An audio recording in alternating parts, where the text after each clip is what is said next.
Good evening and welcome to Hillsborough Transportation Planning Organization, a meeting for Wednesday, June 12th. Let us stand and repeat the Pledge of Allegiance, please. I pledge allegiance to the flag of the United States of America and to the republic for which it stands, one nation, under God, indivisible, with liberty and justice for all.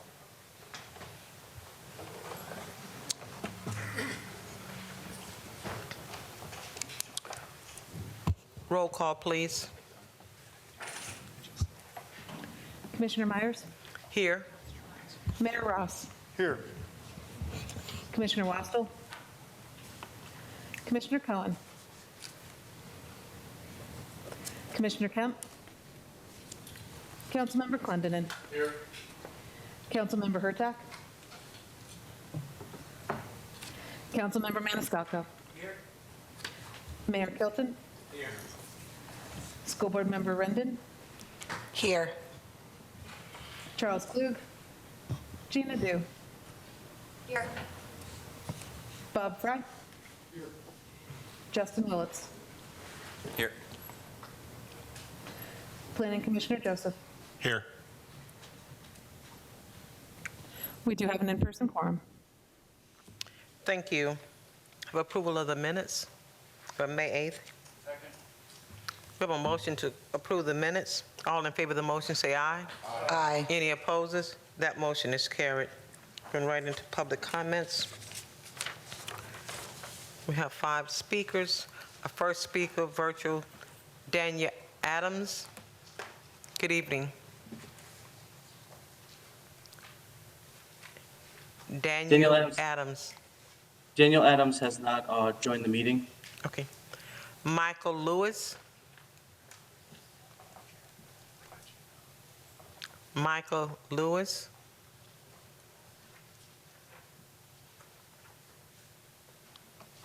Rick Fernandez, virtual. Chair, I'm Good here evening. to present, Chair, I'm here to present the CAC report, not for public comment at this point. Okay, thank you. Sure. David Coleman. David Coleman. And Joe Centro. Thank you very much, Madam Chair. My name is Good Joseph evening. Citro, and board as well. My name is Joseph Citro. Zip code is 33611. I am a resident of Hillsborough County. I'm also a member of the CAC for the TPO of Hillsborough County. I am still concerned about the proposed Tri-County MPO. Every day, the city of Tampa's population doubles in size, whether it's people coming into our city for employment, our sporting events, our arts, our attractions, our cultural events. Ladies and gentlemen, I'm hoping this board will take into consideration that the influx of commuters coming into our great city needs the attention it deserves.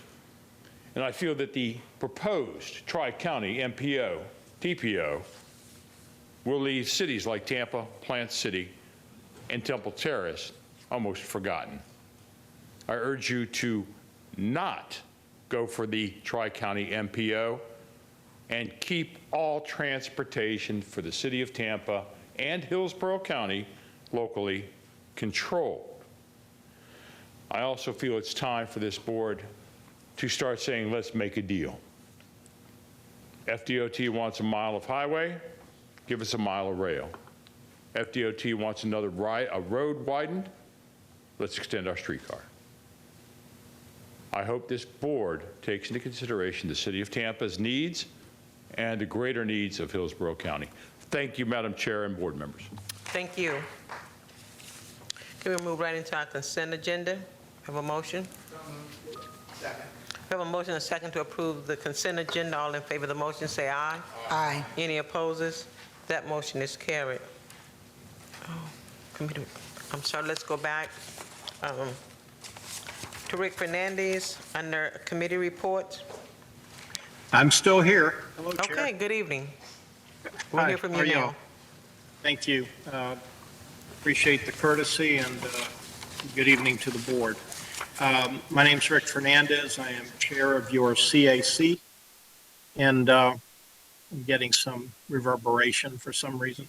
I'm chair of your CAC and here to report on our meeting of June 5, 2024, a week ago tonight. We convened at 6 p.m., adjourned at 9, an hour later than usual in order to allow sufficient time to litigate the tip. We had an in-room quorum and also had a few members appear virtually. All in all, we were able to transact the business that was appointed to us for the evening. We had 4 action items presented. All 4 of these items are on your agenda in one way or another. There is a full report that was submitted in writing and is attached to your agenda package through TPO staff.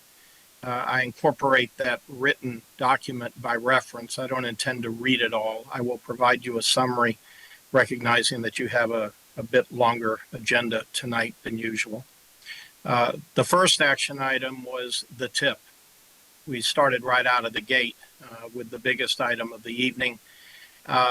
This was the 25-29 Transportation Improvement Program tip update, which is the subject of your public hearing tonight.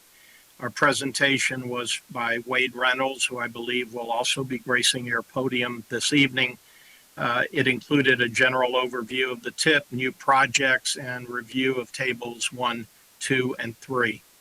CAC members asked questions related to the downtown interchange, what we've referred to frequently over the years as Tampa Bay Next Section 6, and requested specificity regarding the status of the project as either a capacity project or an operational and safety project. That question, for some reason, continues to percolate up during our meetings.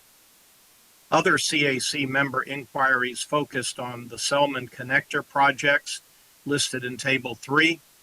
Also inquiries for clarification on the purpose of Table 3 and the identification of projects that are past the point of no return. CAC action on the tip was as follows. The CAC voted to approve this item, but as amended. There were 3 amendments that were voted on and approved by the CAC. I'll specify those for you now. The first was to move project number 64E4, that's 64 Echo 4, the airport to downtown premium transit project, and project 73E20, which is that 73 Echo 20, which is the Brightline Station multimodal connections, to move both of those projects to the top of the list in their genre, which is real choices when not driving category, and renumbering them 63E1 and 63E2. We also moved to recommend advancement of project 96F6, that's 96 Foxtrot 6. That's the HART CSX study, to the top of the major projects category, and to have it renumbered project 91 Foxtrot 1. Following that action, the CAC voted to approve 2 other motions. One was that to recommend that the TPO board clearly define if the downtown interchange, segment 6 of Tampa Bay Next, is a capacity or operational and safety project. And the second motion, which we passed, was for future tips to be clearly communicated, that in future tips, that it be clearly communicated which projects are beyond the point of no return. We've had questions about this issue going back several years now, and for some reason, the beyond the point of no return issue still remains something of a gray area for us, and we'd like to have more specificity and support from TPO staff in that regard. The second, third, and fourth action items were the Vision Zero street study, Sly and Waters, Access 2050 plan, public outreach safety results. Both of those are in your action items list for tonight. And finally, the vehicular traffic counts report, which is on your consent agenda, which I believe you just approved. And suffice to say, for purposes of brevity, that the CAC voted to accept all of those reports as we were requested by staff. There was one status report on the agenda. That's the Access 2050 plan. Excuse me, cost feasible financial scenarios. That status report was for information purposes only, and it's also on your agenda tonight.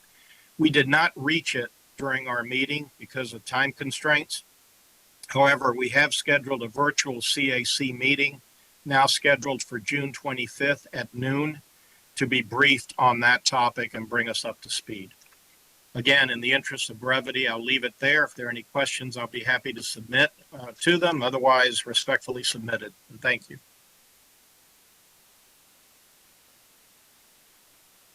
Should be on. Good evening.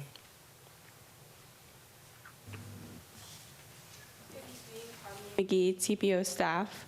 Regarding today's action items, the Livable Roadways, Bicycle Pedestrian Advisory, and the Technical Advisory Committees all recommended the TPO board to approve the Vision Zero Street study for Sly and Waters Avenue. The Livable Roadways Committee specifically recommended approval with the caveat that any impending resurfacing utilizes the study suggestions in the design. Both the Bicycle Pedestrian Advisory and Technical Advisory Committee vocalized a further need for study for the final design, and the Technical Advisory Committee specifically suggested further traffic analysis be performed on the corridors.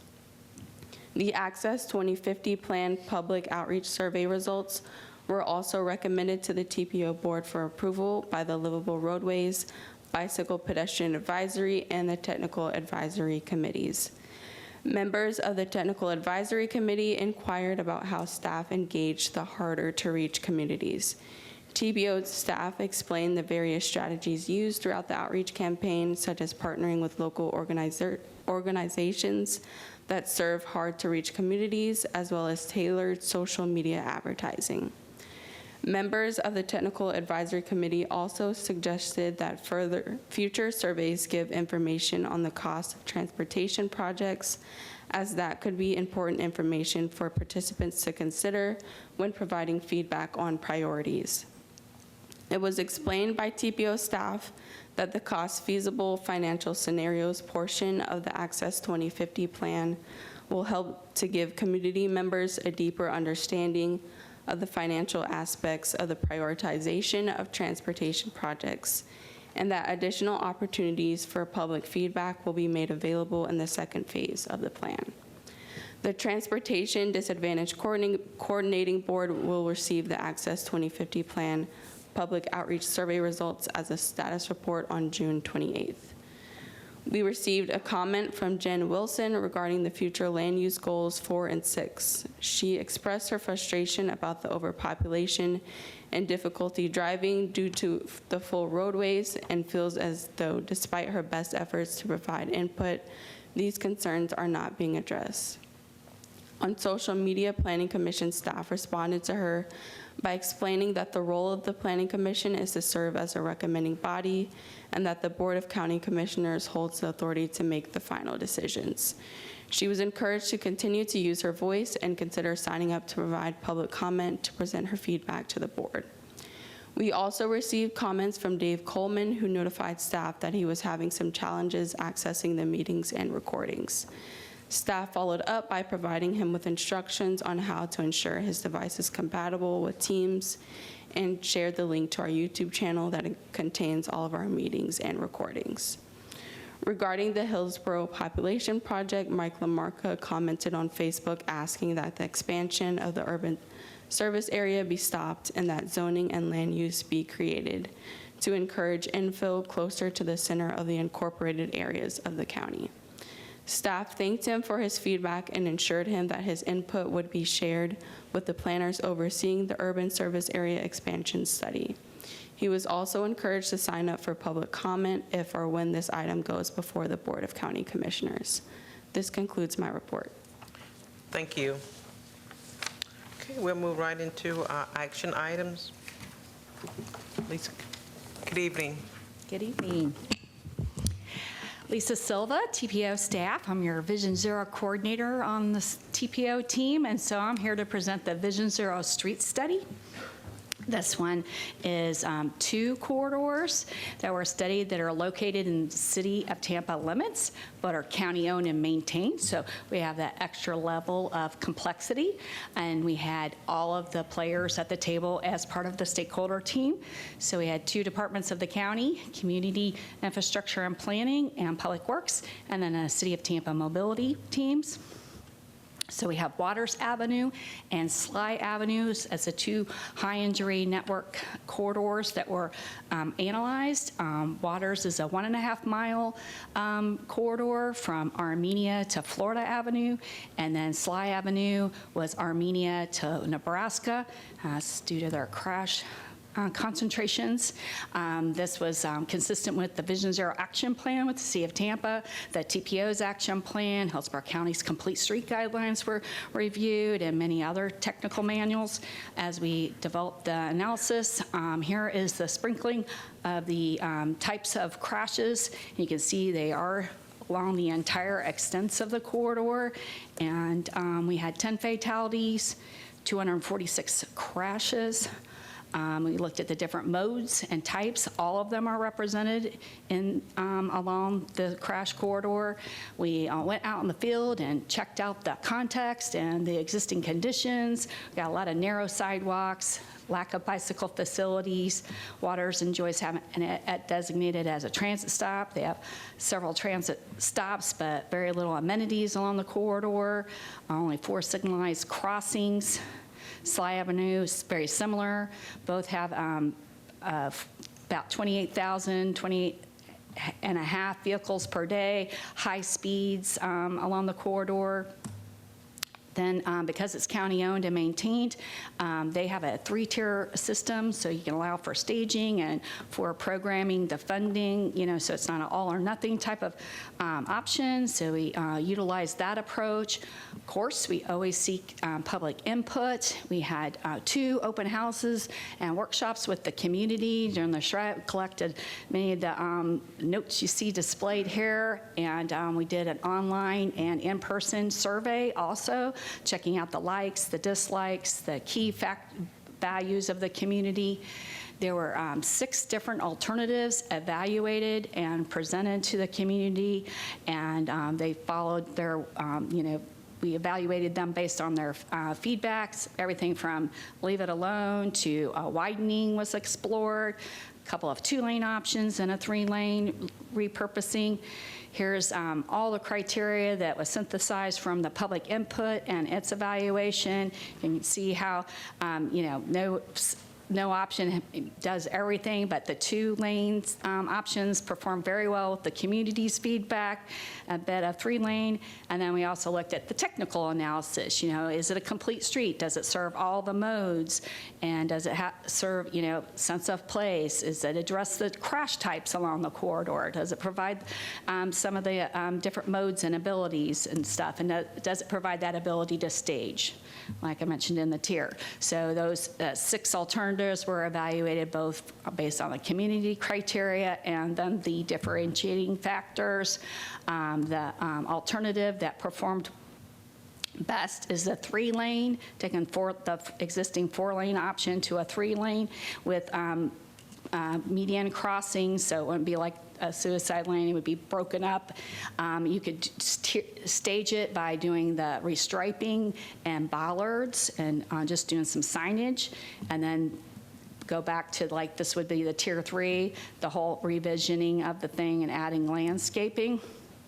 Some companion techniques to help us achieve this better safety option will be to lower the speed limits to 25 miles per hour along both avenues.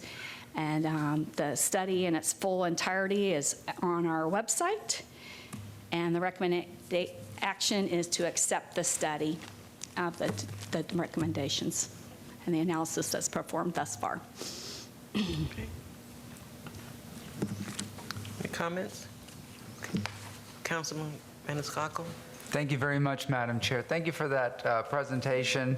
And looking at the different options, I'm reminded, and I brought this up many, many times, if you go to Nebraska Avenue south of Martin Luther King, that was 20-plus years ago. It was 2 lanes going north and 2 lanes going south. That was narrowed to 1 north, 1 south with that center median, and then there's a stop-off point for a bus, to get off the road without impeding traffic. I like the complete streets phase with the trees, with the pedestrian crossings. I mean, I've driven through there my entire life. Sly people go very, very quick as they come from west of Armenia coming, going east. People go, the road is winding, to get to the interstate. Eventually is how they get there. Water, same thing. You go east of Armenia and it's, there's people talk about paving the road and doing nothing is just going to have cars flying, more quickly. But narrowing it down to that center median, the crosswalks, putting some trees. The sidewalks are narrow. There are bus stops. Many of them are not shaded or protected. That's the best option to take. So really plain and simple. I know one of the news media outlets covered this. We talk about investing in Sulphur Springs.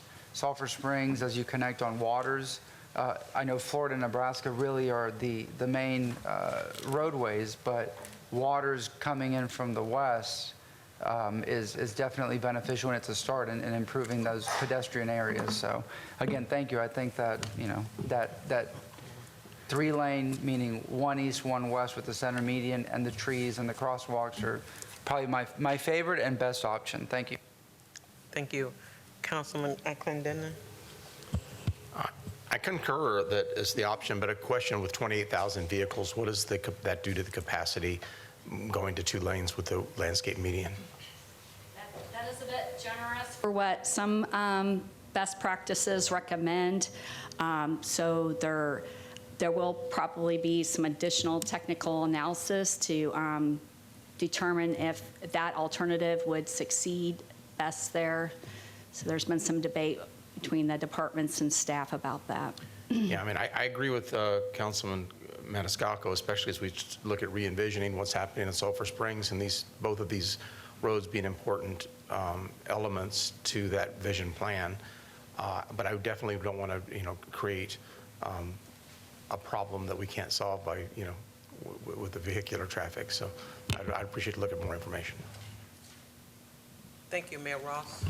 Thank you, Madam Chair, and thank you, Ms. Silva, for the presentation. Just a couple general questions. So I know that both of these roads are high injury networks, and so who asked, did this study get requested by the county or the city of Tampa, or did TPO staff just do it because they're both high injury networks?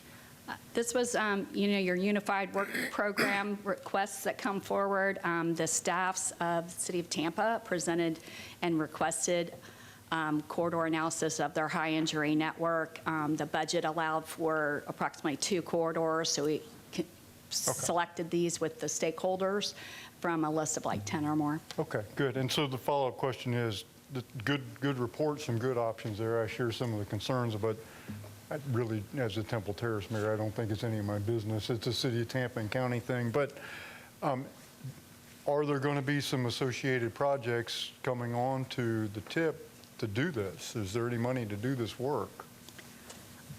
Well, it's up to the local jurisdictions. In this case, it's Hillsborough County owned and maintained, so it would go through probably their CIP, Capital Improvement Program.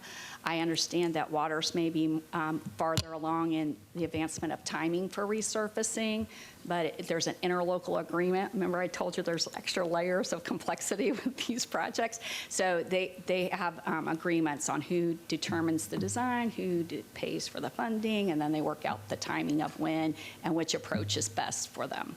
Okay, thank you. Thank you. Commissioner Cohen? I believe that the reason this was asked for is because there's a piece of Waters that actually is funded for construction, and I think that's what this is related to. At least I hope so, because that means that they're doing the analysis prior to doing the work. I hope so, too. Okay. Councilwoman Hurtak? Yes, we've actually have been working on the Waters Avenue corridor. I've spoke to our director of transportation about that, and I want to thank you for your, oh, this doesn't move, so sorry, I'm getting in your personal space, but so I just want to thank you for this very thorough presentation.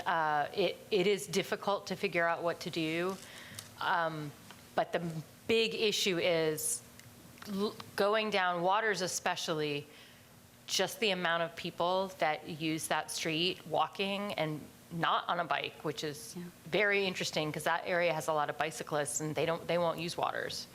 So finding out ways to protect like those who are walking in that area, because it's such a big retail area. But also I really love the way that regardless of what we do, some of the things that we can do are simply to stop people from being able to turn onto every single street, and just finding ways to reduce the left-hand turns. And so that was the thing that I really liked the best about the plan, is how going forward we can make sure that not only pedestrians but also car accidents can be reduced by reducing the number of left-hand turn lanes. So I thought that was great, so thank you.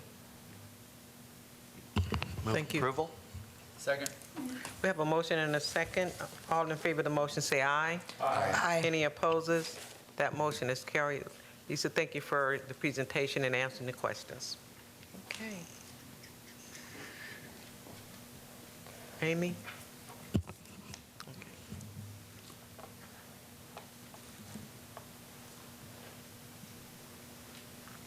Good evening. Good evening again, Harmony McGee, TPO staff. I'm introducing the consultant who partnered with us to complete the public outreach portion of the Access 2050 plan. So, Amy, take it away. Thanks Good so much, evening. Harmony.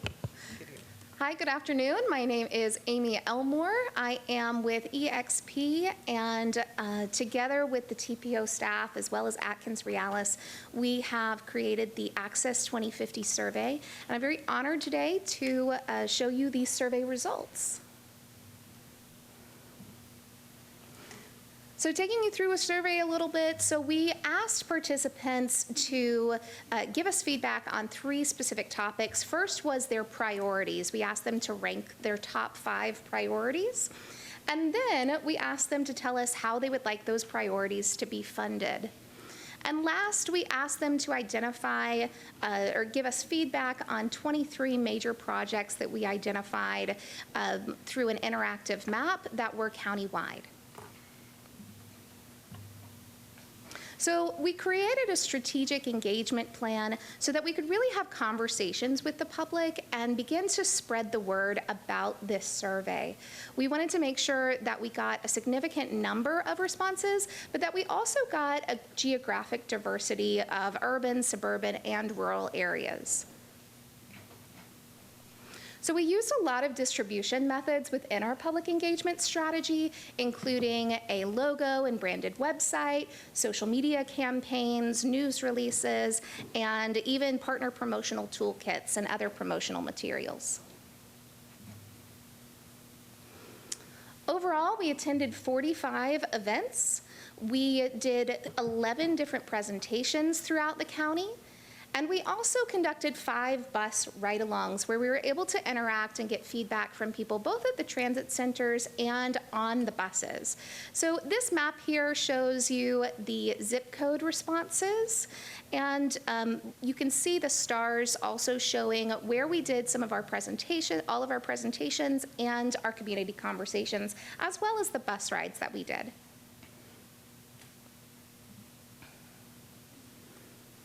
This strategic engagement plan was very data-driven, so we used a lot of analytics and metrics to ensure that we were reaching as many people as possible through innovative ways, highlighting the need for multilingual options, and we also provided ADA-compliant options.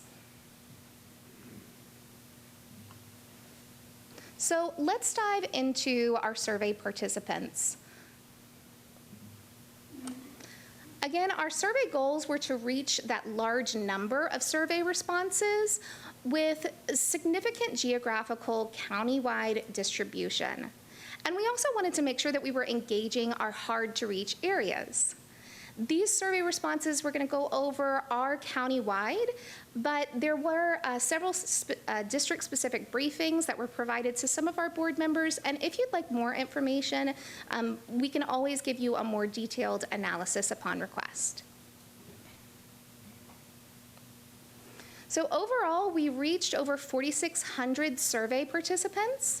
Over 40,000 people visited our website, and we got almost 150,000 data points with our feedback.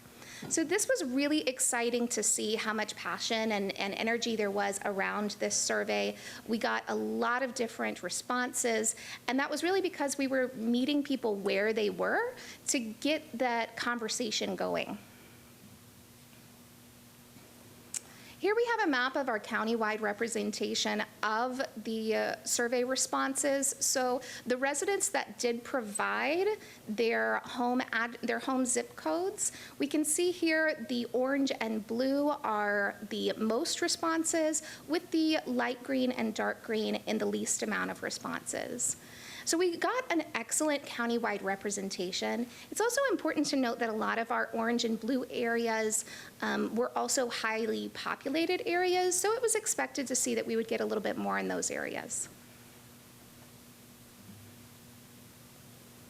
Similarly, with our work and school representation, we got excellent representation throughout the county, again with those orange and blue areas being a little bit higher because that has a lot of those areas have a lot of workplaces. And then it's also important to note that our survey results closely matched the countywide average across all demographics, including race, gender, age, employment, and income.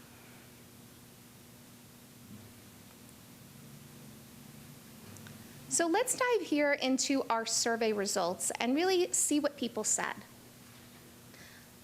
So the first thing we asked people was about their priorities. We asked them to rank their top 5 priorities out of 7 different options. And on the left here, we can see the average ranking of each priority in order from highest to lowest priority.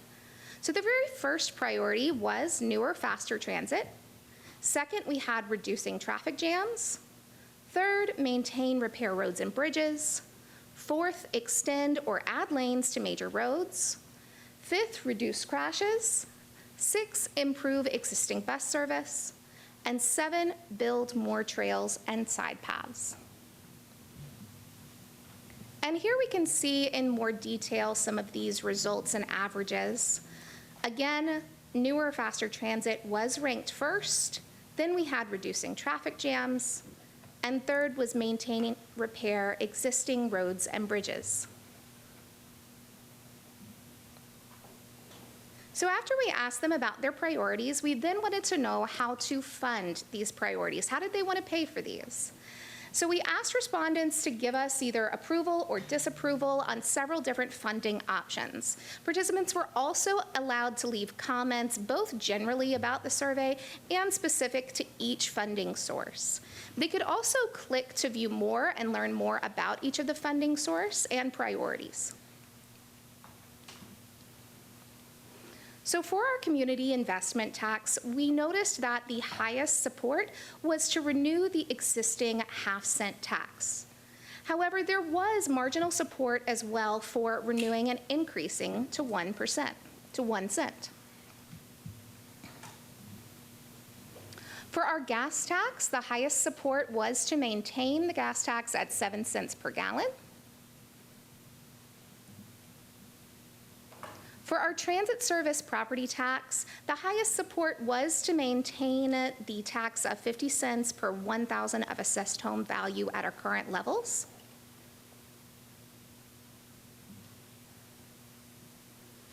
And for our express toll lanes, most people said that they were in support of adding new toll lanes on existing highways in order to manage congestion. However, they were not in support of converting existing lanes to toll lanes. So if there was an existing road that added lanes, they would support making those lanes tolls. And they also, the highest support was for the toll prices to remain the same at all times.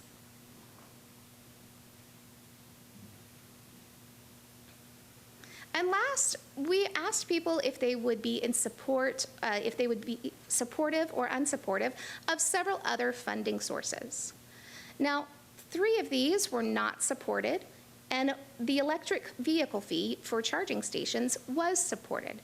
And these results are not surprising because we know that all of these funding sources would have to have legislative approval in order to move forward.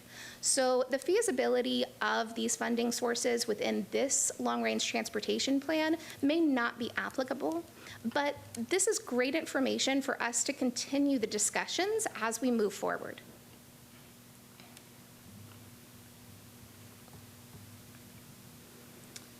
And last, we asked our participants about major projects. So we asked them to respond either approval or disapproval on 23 major proposed projects. Again, people were able to make a comment on a specific project, and they were also allowed to skip a project if they didn't want to choose. So how did we select these 23 major projects? Well, first, we solicited these project proposals from each of our local governments and our board members. Then we modeled them to see how they perform from a technical standpoint, and that technical memo was presented to you at the May board meeting. And then we identified whether these proposed projects would have support from the community. So this Access 2050 survey is really the last piece of the puzzle to determine whether or not the community wants to move forward with these projects. So diving into these projects now, our new and modified interchange projects, we saw significant support for I-75 reconstruction at US 301. And we also saw moderate support for the new I-275 near US 41. Now we've highlighted the last 2 projects here, the new I-75 near Harney Road and new I-75 near Fort Hammer. We've highlighted those in red because they had marginal support or marginal unsupport, so not supported. So those are projects that we want to take a look at, especially as we're choosing projects for the cost feasible analysis. Next, looking at the highway widening projects, we had significant support for the US 301 elevated extension from Zelman Expressway to Big Bend Road. And right behind that project was support for I-275 from Hillsborough Avenue to Bears Avenue. The next 2 projects, again, had marginal support, so that's just something to keep in mind as we work through this process. And then the last 3 highway widening projects did not have support.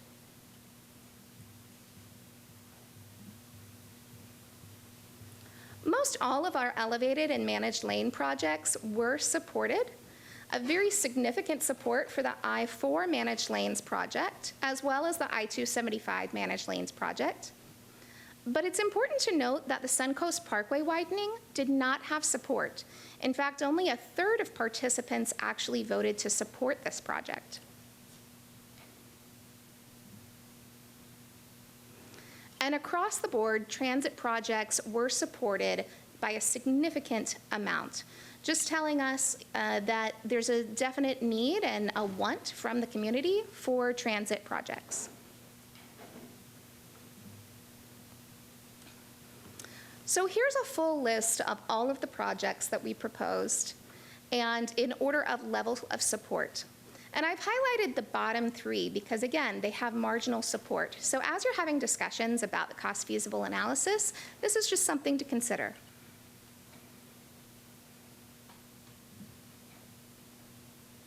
Here's the list of projects that were not supported.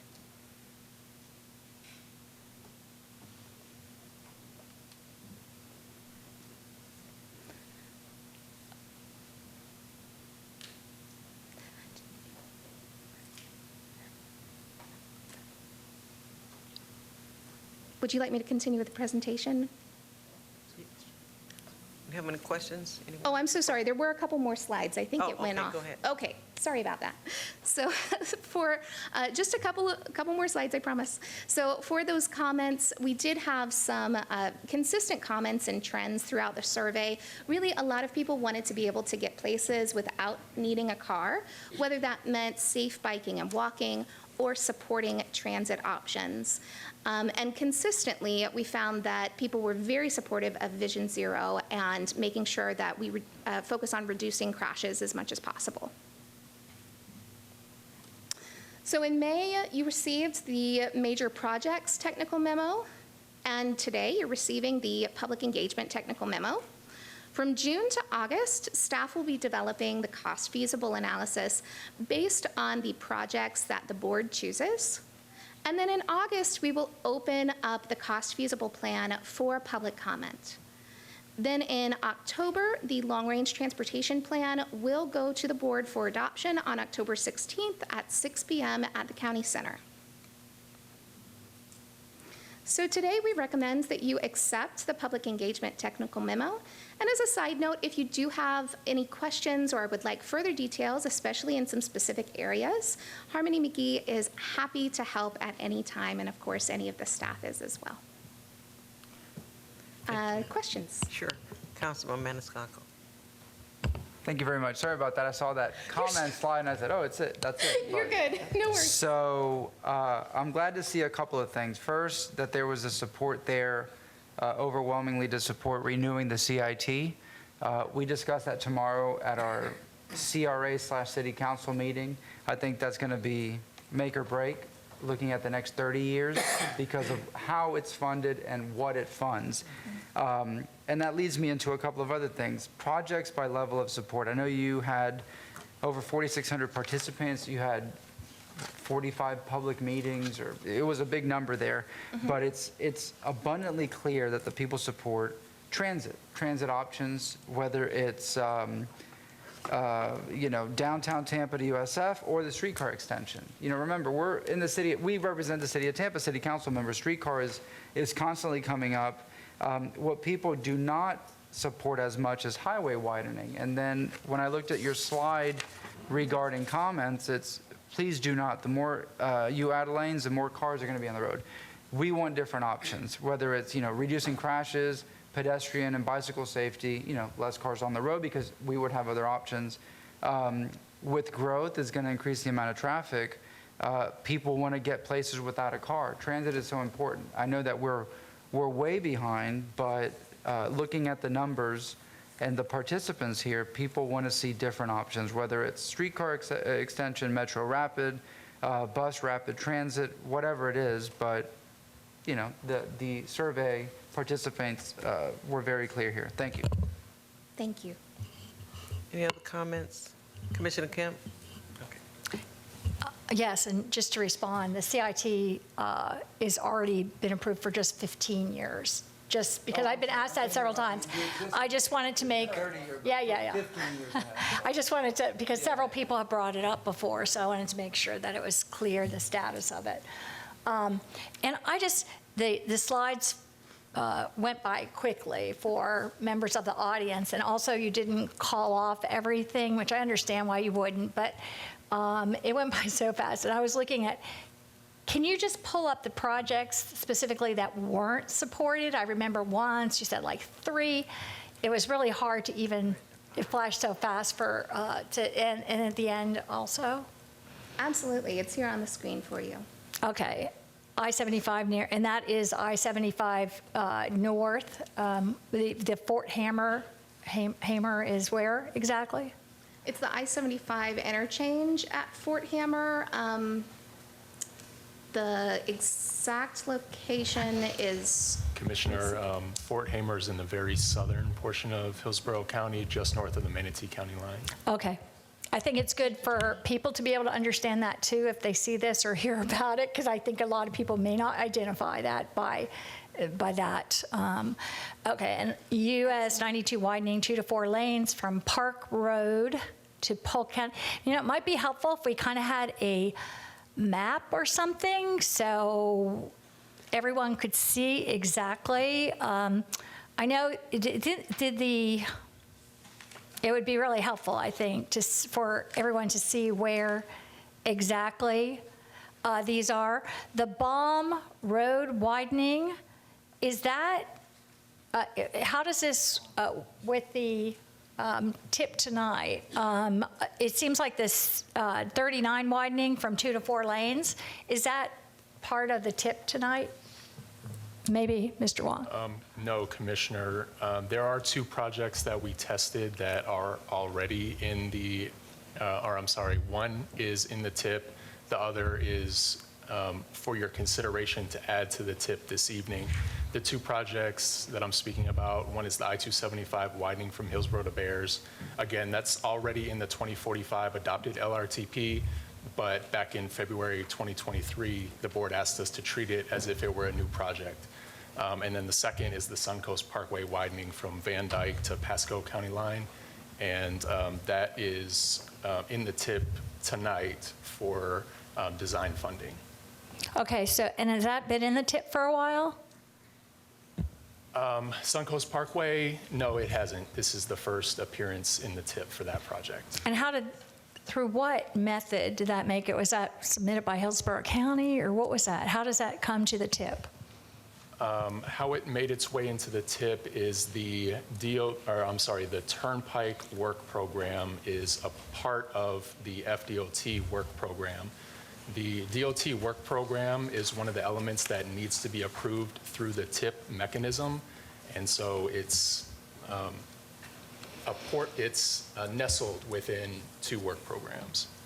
Okay, because, I mean, I have read and had stats and everything else on the Suncoast Parkway for years. I don't have them at my fingertips tonight, but it's always been massively overfunded and massively underutilized, and return on investment has been extremely poor, and it's been opposed by areas where it's going through. So, you know, I don't see why we have that on the tip. And the second one, or I guess adding it in, the second one is which one?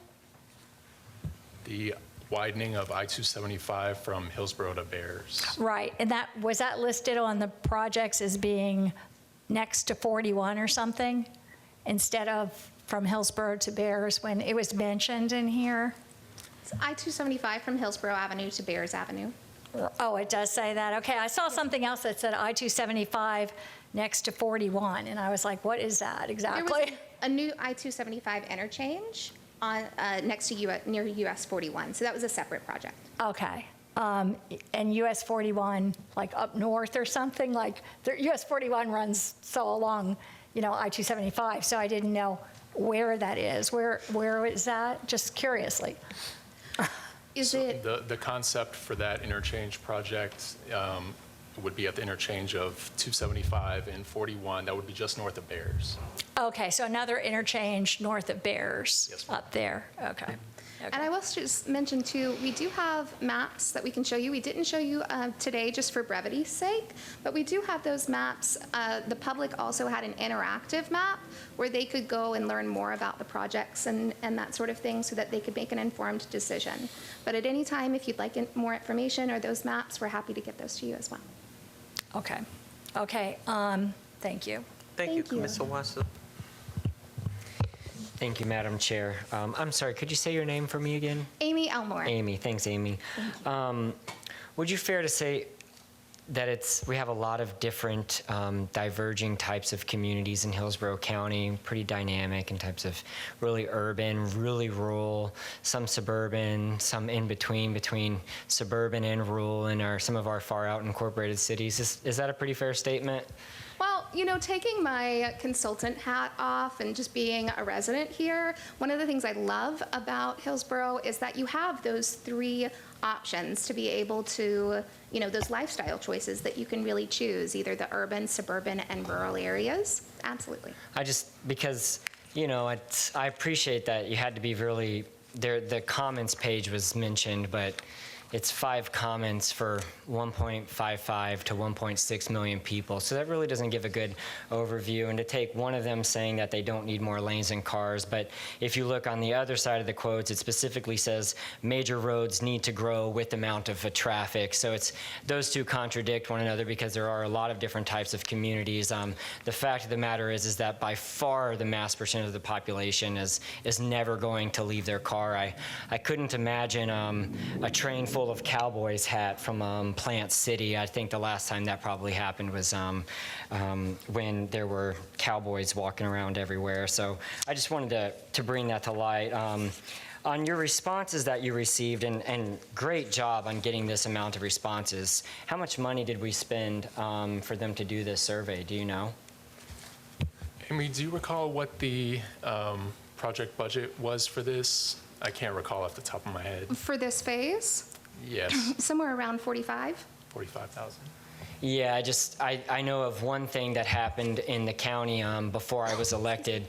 I think they, and I don't tell you this to try and charge us more money, but I think we spent $700,000 trying to educate the community to tax themselves, and they got like 1,000 people to respond. So whatever you did is a hat trick in terms of responses, and we need to learn from that. Thank you. And I will say it was absolutely a team effort. The TPO staff was out there constantly in the community doing an amazing job. I mean, so hats off to them. Excellent, thank you. So I see that BRT was probably, Bus Rapid Transit was probably the #1 favored option of enhancing public transportation options, it looks like. Is that right? All of the transit options were very favored. Downtown Tampa, though, to USF to Brandon BRT, 51.8%, 75.9% favorable for it was the #1 option. Would you say that in order for us to have BRT, though, it would be fair to say that we need to, and we also need to increase capacity on our major road network so that we can have that availability for BRT to have access to those major routes? Because they can't do it on a stoplight-driven road, right? They need free access to have actual rapid transit opportunities. I fully understand. I think that it's definitely project-specific, and I would defer to Johnny for more specific information on that. Justin Willits, Hart. Not necessarily. There are roadways that are overbuilt and under capacity where you can repurpose a lane, much like Sunrunner did in St. Pete. There are very few opportunities for that in Hillsborough County, one of which is the only BRT study we actually have going on Florida Avenue. And you're saying we could accomplish that from USF to Brandon and downtown Tampa? Downtown to USF is the current project that we're exploring. I'm just looking at the #1 liked option. That's what I'm referring to right now. That's a question to be studied further, but sure, it doesn't necessarily require right-of-way. Okay. I guess my last point that I would make on the highway widening projects is that a lot of what we do seems to be very reactive. And I would venture to say that a lot of these responses are reactive responses of yes, because it's so miserable for them, they want relief. And so a reactive no on County Road 39 from SR 674 to SR 60 might be because it's not so bad right now.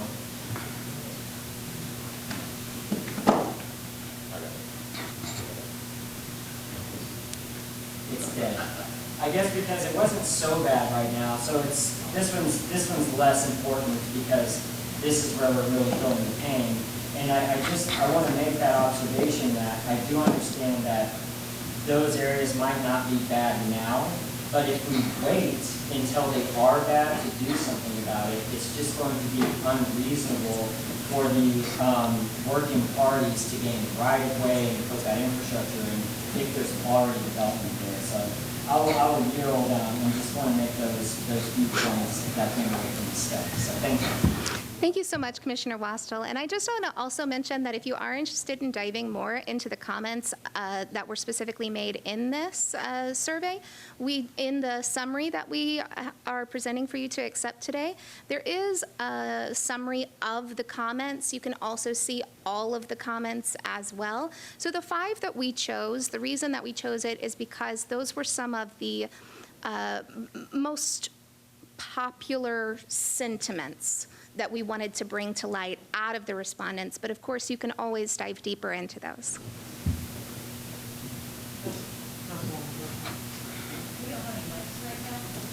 I don't know when we're going to get the mic to come back on, but when we speak loud enough, we can continue on.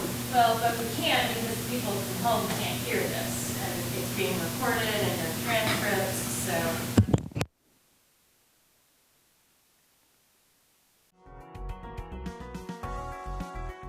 Can I have everyone's attention, please? I know we're enjoying our conversation and don't want to go home, but we're going to resume the meeting in about 30 seconds, so if we can all take our seats. So I'm going to ask board members, if you want to make the motion, state your name until we can get the system back up. If you're making a second, please state your name so that the clerk can receive the information. Okay? All righty. Thank you.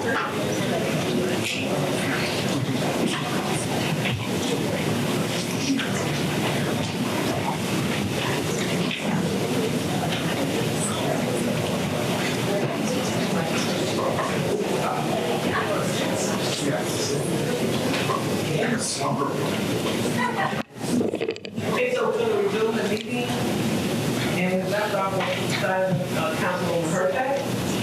I don't have any more questions. I talked to the council. Okay. Yeah. Okay.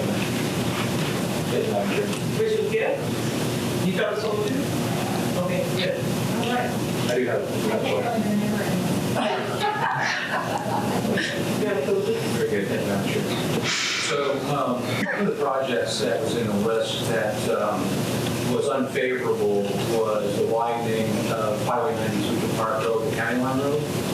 And I would be curious to know, of the survey respondents, how many of them were from Plain City, and of those respondents, how many of them were against that widening? Because to me, that's a very important east-west connector for us in that community, and I wouldn't understand why folks would be against that particular project. Yeah, I think you bring up a really great point. So we do have, I think, 164 maps that really break down, okay, this area of this zip code within these districts said this about each project. So we absolutely can put together a brief for you on a specific area that you're looking for, and that way we can get you that information that you need. Yeah, I guess what I'm getting at, the point I'm trying to make is that certainly we need to be responsive and listen to what folks want and what our constituents want, but I'm wondering if there's some type of a bias in survey results for people that are just against widening in general that may be applicable to why this particular project is doing. Thank you, Madam Chair. And these are all looking, this product just relates back to, and I appreciate Mr. Walensky responded to the BRT question and everything, but the other BRT, I mean, typically we talk about from the airport to downtown, from downtown to USF as being the areas that we have to do some kind of skeletal BRT transportation system that being out for years and years and years. And I know Brandon has been talked about from downtown to Brandon, and there's no, also in terms of using a lane to do that, the connection with Leroy Selman and elevated connection between downtown and Brandon, as I understand it, is like over, has over capacity for some odd decades to come. I think that's been brought, to the test of the state by those who have expertise in it over and over again. So I just want to say that for the record. Yes, thank you, Madam Chair. I did notice when we looked at the countywide representation, all of the lowest projects that were ranked not supported or even the lowest at level that were supported all fall in the areas of the less representative, less respondents. And that coincided with those. And so I think, Mayor Hilton had a point. If we could have more of the ratios of that, it would be more interesting because it clearly, those areas where we are not supported are clearly in the areas where we had less than 20 respondents. in the greens, in the light and in the dark greens. And so I think it is critical that it may still be important areas to look at, because we talk about reducing traffic jams. And so some of those areas in the projects not supported are significant traffic jams, but if we're not responding, we don't know that they are. So it kind of contradicts on two different levels. If you don't live in that area and you not respond to the survey, you wouldn't even know that that is very congested. And we are building a new career center that's going to be linking that south area of the county to countywide and be getting people in there. And so it's going to be quite a different. If you're not living there and not responding, you don't know that. So I think getting that responding data is very important. You compare that to the supported items. Thank you. Thank you so much. Yes, again, we're happy to provide any kind of information that you'd like with those percentages. One thing that was really interesting to note is that some of the supported projects, especially the transit projects and a few others, we did notice a wide array of support across the board in many different zip code areas and in many different districts. So it was really interesting to see more of a holistic support for some of these projects as well, which I think will be even more interesting to look at as we provide you with those maps, which we're happy to do.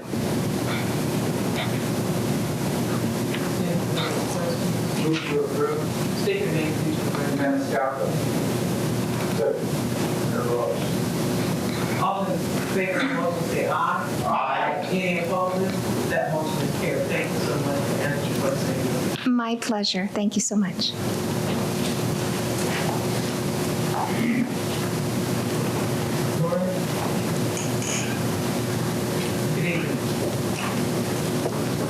Good evening. Elizabeth Watkins, TPO staff, and I'm here with Lauren Brooks, our consultant, to present to you today some initial cost feasible plan financial scenarios.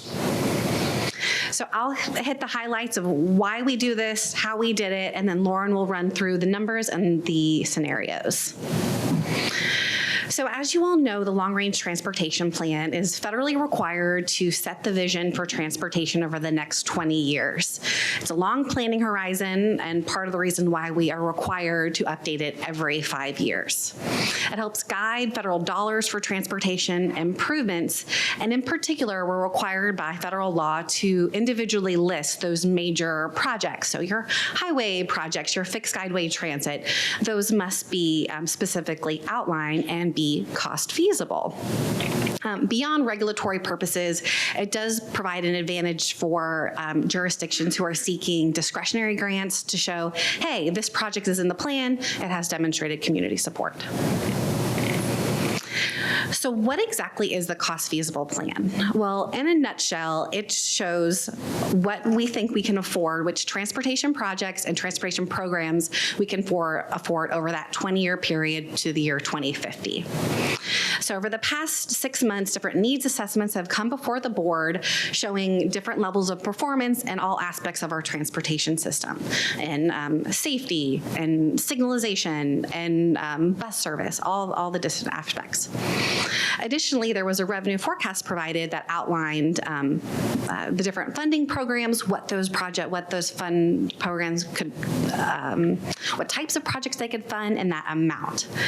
So we boil all of those things together and come up with cost feasible financial scenarios. And we take public input like the survey that you just saw a presentation on, some modeling data, and of course your input and committee's input to ultimately come to that preferred cost feasible financial scenario that makes the plan where essentially our cost will never exceed the anticipated revenues.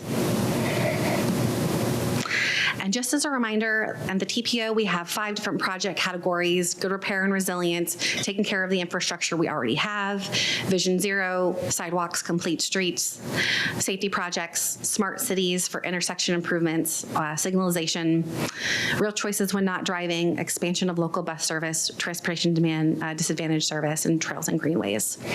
But the area that we're paying the most attention to, just for purposes of the cost feasible plan, because those have to be individually outlined in long range plan, are those major projects, the road widenings, the interchanges, and that fixed guideway transit, such as bus rapid transit.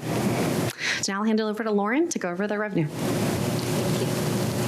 Good evening, everyone. Lauren Brooks with AECOM. So these were the revenue sources that were included as part of the revenue forecast. The sources shown as gray bars are the existing sources, so what we have today. The sources shown in blue and orange on the right side of the screen, those are the potential local sources that were explored. These would require a referendum and/or state legislative action. So the financial scenarios were crafted using the existing funding sources and then these 4 potential local funding sources, the ones shown in blue.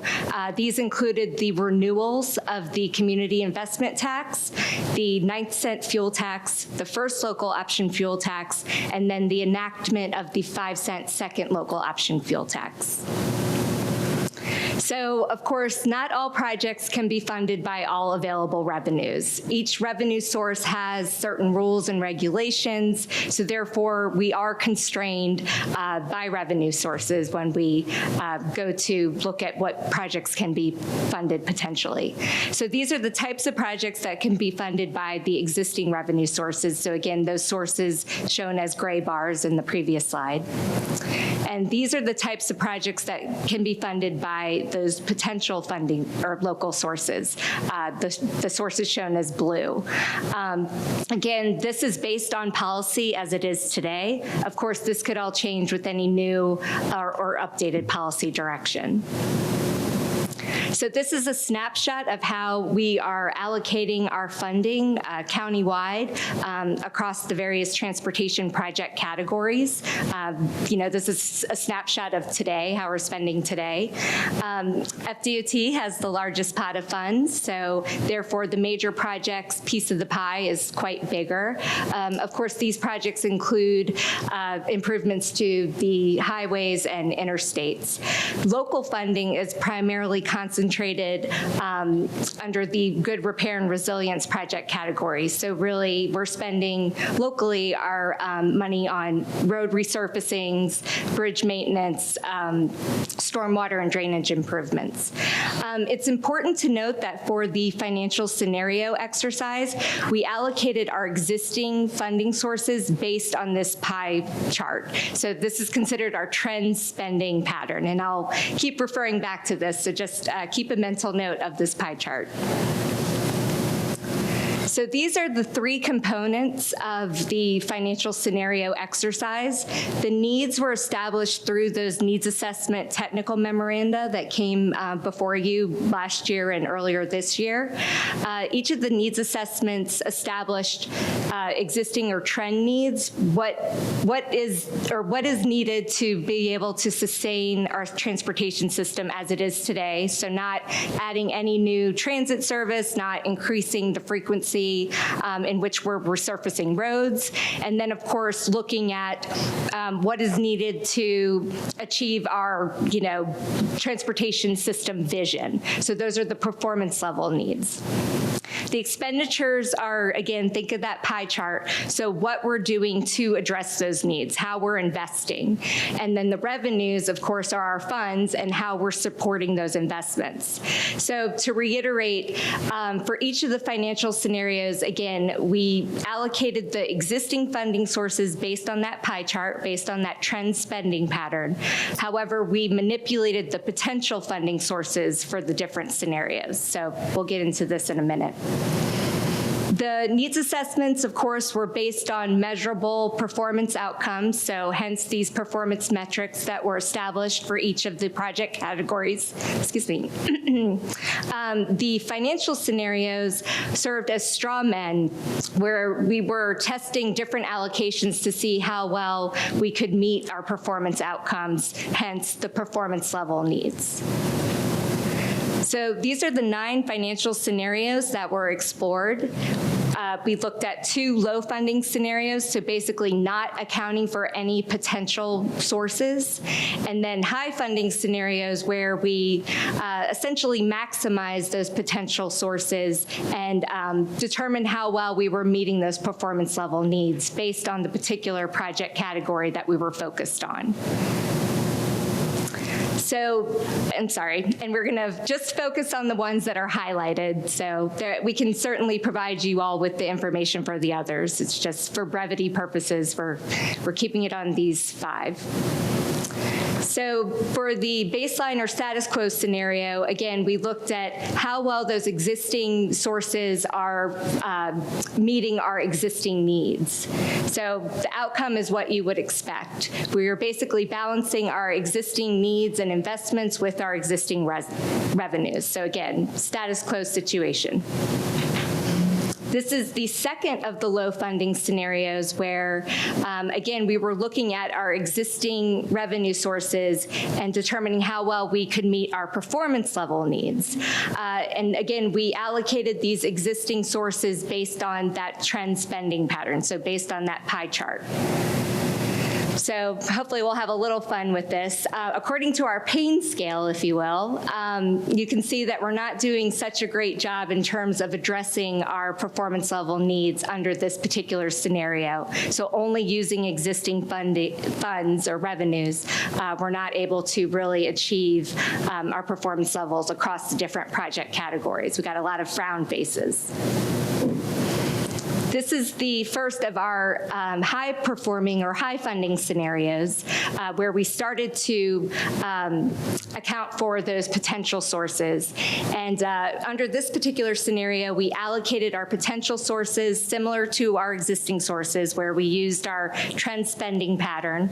And then, of course, we determine, how well with the funding allocated this way are we going to meet our performance level needs. So if you recall, based on that other table, there were a lot of frown faces. Now, a lot of those frown faces have converted to more neutral faces.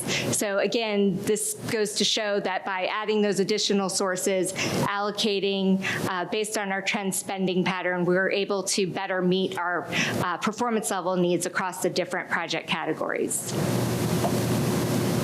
So for this particular scenario, we maximized our potential local sources to be able to fund local highway or non-strategic intermodal system highway projects.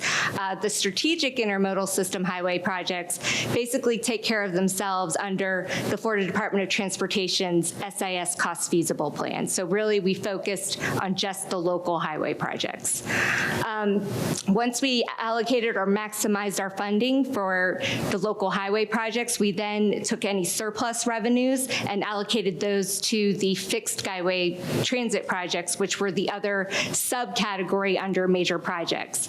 Then from there, any remaining sources were allocated based on our trend spending pattern across the different project categories. So you can see the results on the side. Compared to scenario 2, where we had more of those neutral faces,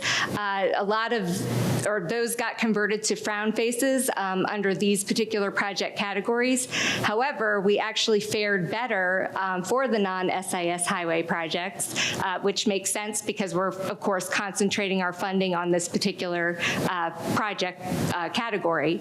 By including those potential local sources, we're actually able to generate about $3.6 billion in additional revenue that could potentially fund the non-SIS projects. So this is for illustrative purposes only. Please don't get too focused on this. This is just to demonstrate the types of projects that could potentially be funded either partially or fully under this particular scenario. And this is not to say that these projects could not be funded under other scenarios. It's just, of course, you have a higher probability of funding these in some capacity when you focus your money on this particular project category. So scenario 8 is exactly like scenario 7. We just basically flip-flopped the local highway projects with the fixed skyway transit projects. So the outcome is actually the same as scenario 7, and there's a few reasons for this. So the performance level needs for fixed guideway transit is quite high, and with the inclusion of the potential local sources, only $1.3 billion can be allocated or used to fund fixed guideway transit projects. The community investment tax, as it stands today, is not used to fund fixed guideway transit projects, nor is HART a recipient of the community investment tax. Again, that could all change with any new or updated policy direction. So again, for illustrative purposes only, these are the types of fixed guideway transit projects that could partially or fully be funded under this particular scenario. So here's a snapshot of how all the scenarios fared across the board. These are the outcomes. We thought this was a good way to visually represent kind of the financial trade-offs, if you will, in comparing the scenarios. So again, scenario 2 seemed to perform the best in that we had more neutral faces across the different project categories than the other scenarios. So again, we're meeting more of our performance needs across the different project categories. So we're here tonight, of course, to seek your input on the preliminary results of this exercise. We hope to then go back and refine our financial scenario or come up with 1 or 2 hybrid scenarios, and then we'll be back in August to present those results. And again, this is all in line with the timeline you saw previously to present the cost feasible plan in August and September with plan adoption in October. So now I'm going to turn it back over to Elizabeth, who will lead the discussion on seeking your feedback. Thank you, Lauren. So of course, we would love your questions and feedback on the scenarios, but there are 2 specific areas that we would love to have board direction on as we move forward in this project. Should we include local revenue sources? And those fall in 2 categories. 1, those that exist today but will expire before 2050, the CIT and the 2 fuel taxes, as well as the new fuel tax that is not currently levied in Hillsborough County, that second option local fuel tax. I'd also want to emphasize that this is a planning level study. Of course, if these were to be pursued or not for the purpose of the long range plan, the authority of these rests solely with the Hillsborough County Board of County Commissioners, as well as how it would have to go to referendum.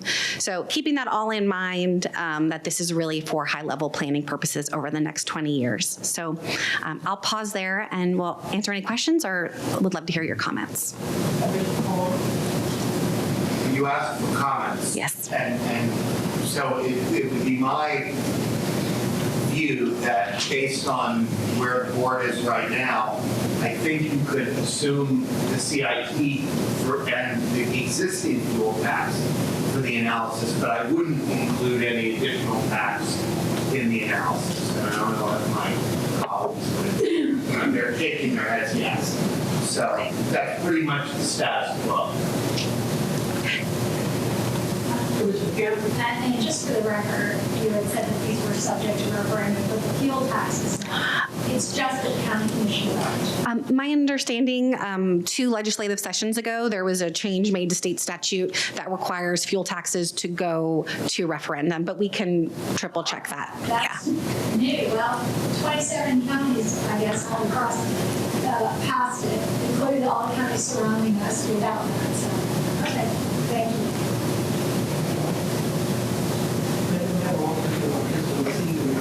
So all in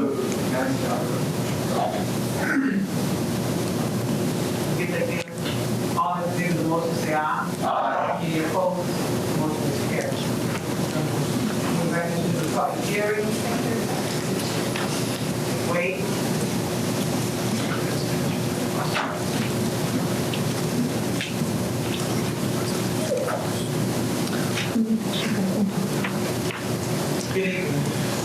Good evening, Madam Chair, board members. Wade Reynolds, Hillsborough TPO, and I'll be presenting the fiscal year 25 through 29 Transportation Improvement Program update.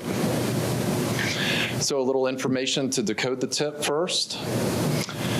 The 25-year long-range transportation plan is broad and visionary, and the 5-year TIP, updated annually, it has specific projects and cost amounts and implements that program. What is required for adoption? The TIP must show consistency with the adopted LRTP. It must be developed in coordination with the jurisdictions, FDOT and HART.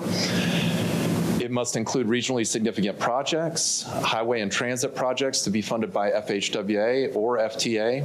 It must be cost feasible and must be developed in consultation with the public and have a set of criteria for prioritizing projects. What projects are in the TIP? We have 3 main tables here. Table 1 is existing priorities funded for new construction. Table 2 is candidates for new funding. That's our priorities list. And Table 3 is all other projects funded in the FDOT work program over the next 5 years. Where do these projects come from? Table 1, the projects on this list are priorities of the community that have received some construction funding, and they remain on this list until they are completed. Project number 2, projects are considered priorities of the community. Project rank corresponds to the anticipated effect each will have on a specific area of performance, and they also remain on this list until they are funded and move on to Table 1. Table 3 includes projects, FDOT projects, local jurisdiction projects, and planning studies and other projects that defy easy classification. Local projects are included for coordination purposes, but are not required to be included, and the TPO does not control which projects are funded with local dollars. So how do we rank the priorities? Jurisdictions submit lists of projects to be added to the priority list. The TPO categorizes them into our investment programs. We find data and evaluate the impact of each project and analyze each project among other, and rank each project among other comparable projects. Projects are funded for each priority. We suggest a funding source that best matches the goals of the project, jurisdiction and facility type, and CIP programs typically are funded with local dollars, not TPO dollars in that. Just a quick slide to show some of the different funding categories. Surface Transportation Block Grant is one of the big ones that the TPO has priority over. So highlights from the updated tables. Table 1, existing priorities that have received construction funding. Under State of Good Repair and Resilience, we have the HART CAD AVL system replacement, the HART bus replacements, and bus stop capital repairs. Under Vision 0, McDill Avenue from Kennedy to Main Street, US 41 from Idlewild to Paris Street, Fowler from Florida Avenue to 56th Street, and 78th Street from Causeway Boulevard to Palm River Road. Under Real Choices When Not Driving, South Coast Greenway Overpass at Big Bend Road, funded by SunTrail, and the Plant City Canal Connector Trail Phase 1. And under Major Investments for Economic Growth, US 41 south of Pendola Point, Big Bend Road, the remaining piece from US 41 to Covington Garden Drive, I-4 from west of the I-75 interchange to Mango Road, and the Suncoast Parkway, which has been discussed previously from Van Dyke to the county line. That one, again, is of special concern. It is not currently in the LRTP, but is requesting funding for design in this TIP.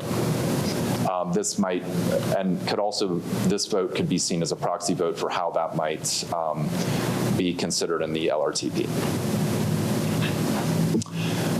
Just finishing up on those projects, 4 Vision 0, or 5 Vision 0 intersections. Fletcher at 15th Street, State Road 60 at Horton Road, East Alexander Street at Jim Johnson Road, and Park Road at Coronet Road and also Brook Street. Just a couple more major investments projects. I-275 from north of Howard Ave to north of the Hillsborough River. The I-275 southbound ramp to I-4 from north of Florabraska to west of the 21st Street ramp widening. And the I-75 at Gibsonton Drive diverging Diamond interchange. Under Table 2, new candidates for funding under State of Good Repair and Resilience, we've added bus replacements and midlife bus overhaul, repair and replacement of the Hart Heavy Maintenance Facility, bus stop capital repairs, and the Hart radio system replacement. Under Vision Zero, several intersection projects and corridors, Bush at Himes, Florida Avenue at Bears, State Road 674 through Waimama from US 301 to County Road 579, US 41 at Sunset Lane, a new pedestrian signal at 56th Street and Sawaha, US 92 at Gallagher Road, Waters Avenue from Armenia to Florida, West Shore Boulevard from Gandy to Kennedy, and Sly Avenue from Armenia to Nebraska. Under Smart Cities, new signals proposed at on Bayshore at Euclid and Rome, McDill Avenue at Green Street, North Boulevard at Laurel Street, Alexander Street at Baker, Thanodisasa, and Reynolds, Columbus Drive at Rome Avenue, Himes Avenue at Beach Street, and North 56th Street and 113th. Under Real Choices When Not Driving, new candidates, the Spruce Street ditch closure and trail just west of Dale Mabry, 7th Avenue from Ola to Nuccio Parkway, Tampa Citywide Bike Network, the Brightline Station Multimodal Connections Study, and the Downtown Circulator Capital and Operations. Two projects under major investments for economic growth added here. US 92 widened from 2 to 4 lanes. That's Maryland Avenue, immediately adjacent to Park. That's one block further to County Line Road. That's Polk County. And a bridge proposed over the Tampa Bypass Canal at 122nd Avenue. Just a summary of how the funding is in the TIP this year. Major investments for economic growth or major projects, 55%. The miscellaneous category, about 15%. The pink is State of Good Repair and Resilience, about 15%. Real Choices When Not Driving in orange at about 11%. Just under 2% for Vision Zero, and just under 1% for Smart Cities. Projects, this is the what we sometimes call the point of no return list. This is projects with preliminary engineering prior to 2025. State Road MLK from Kingsway to McIntosh. I-275/I-4 from the Hillsborough River to the downtown interchange. I-275 and State Road 60 interchange, that's the West Shore interchange. I-275 from the Howard Franklin to State Road 60. US 41 from south of Pendola Point to Denver Street. I-4 eastbound from Orient Road to west of I-75. I-275 from north of Lois Avenue to Howard Avenue. I-275 from north of Howard Avenue to the Hillsborough River. State Road 60 from Valrico Road to east of Dover Road. I-75 at Gibsonton Drive, which we talked about, the diverging diamond. US 41B, which is North Tampa Street and Florida Avenue from Palm Ave to MLK. Tampa Street from Florabraska to Tyler, and from Florida and from Tyler to Palm Avenue. The last page of these, widen the Suncoast Parkway from south of Van Dyke Road to County Line Road. I-275 southbound off-ramp from to I-4 from north of Florabraska to west of 21st Street. I-4 westbound auxiliary lanes from east of 50th Street to west of MLK. I-4 eastbound ramp to I-75 east of the Bypass Canal to west of I-75. I-4 westbound auxiliary lanes from the way station to McIntosh Road. I-4 eastbound auxiliary lane from Bethlehem Road to west of Branch Forbes Road. And I-275 from north of the Howard Franklin Bridge to north of Lois, as well as State Road 60 from Kennedy to north of Spruce, Tampa International Airport, excuse me. Next steps in this, funding recommendations. The TPO staff are reviewing the new priority projects and funding requests. The project ranking informs the funding recommendations for programming in fiscal year 30, that's next year's TIP, and FDOT will consider those recommendations for the next work program cycle.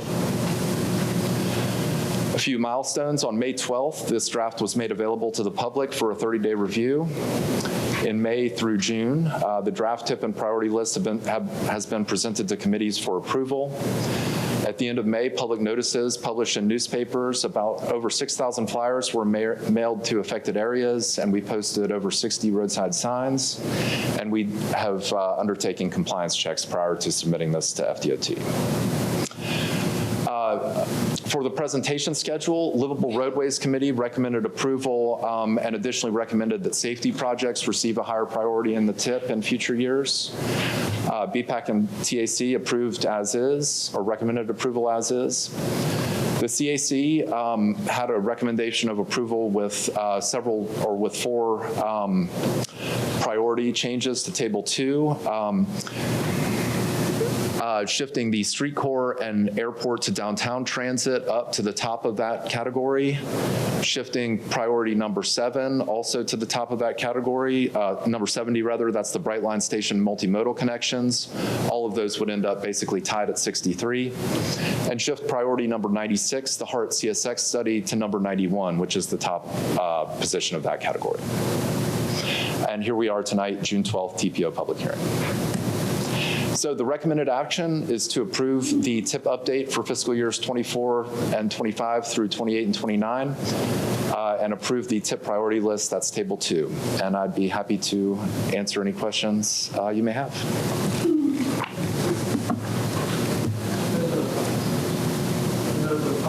Yes, ma'am. Right now, when you raise the public comment, our first speaker, Michael Marino,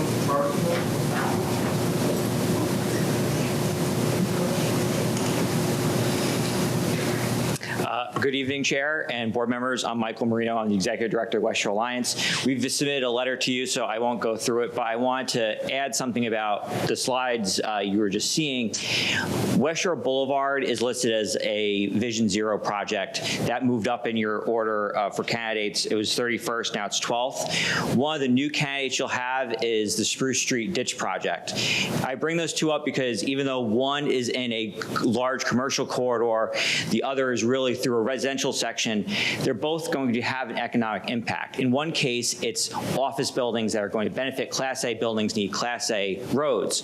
The other side of it is that Spruce Street project, yeah, it goes in front of office buildings and it goes in front of condos, but the first chunk of it that's just west of Dale Mabry goes through the Lincoln Gardens Carver City neighborhood. If you drive through that area right now, especially after the rain we've had, that ditch is in people's front yards. It's not really a greenways and trails project, it's a sidewalk project. So for those folks to actually have a sidewalk in front of their house that then connect into the rest of the West Shore District and ultimately to West Shore Boulevard, which we hope is a complete street at some point, we would really appreciate that support overall. Our organization, we support all the above approach, so highways, transit, and pedestrian access. So we appreciate your support for the TIP as written. Thank you. Councilman Matt Durkin, Allison.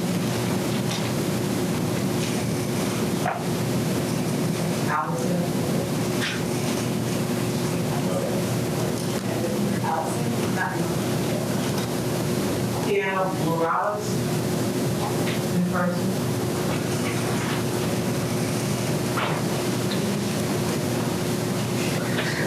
Hello, everyone. My name is Tatiana Morales, and I'm speaking on behalf as a citizen of the city of Tampa and a Hillsborough County resident.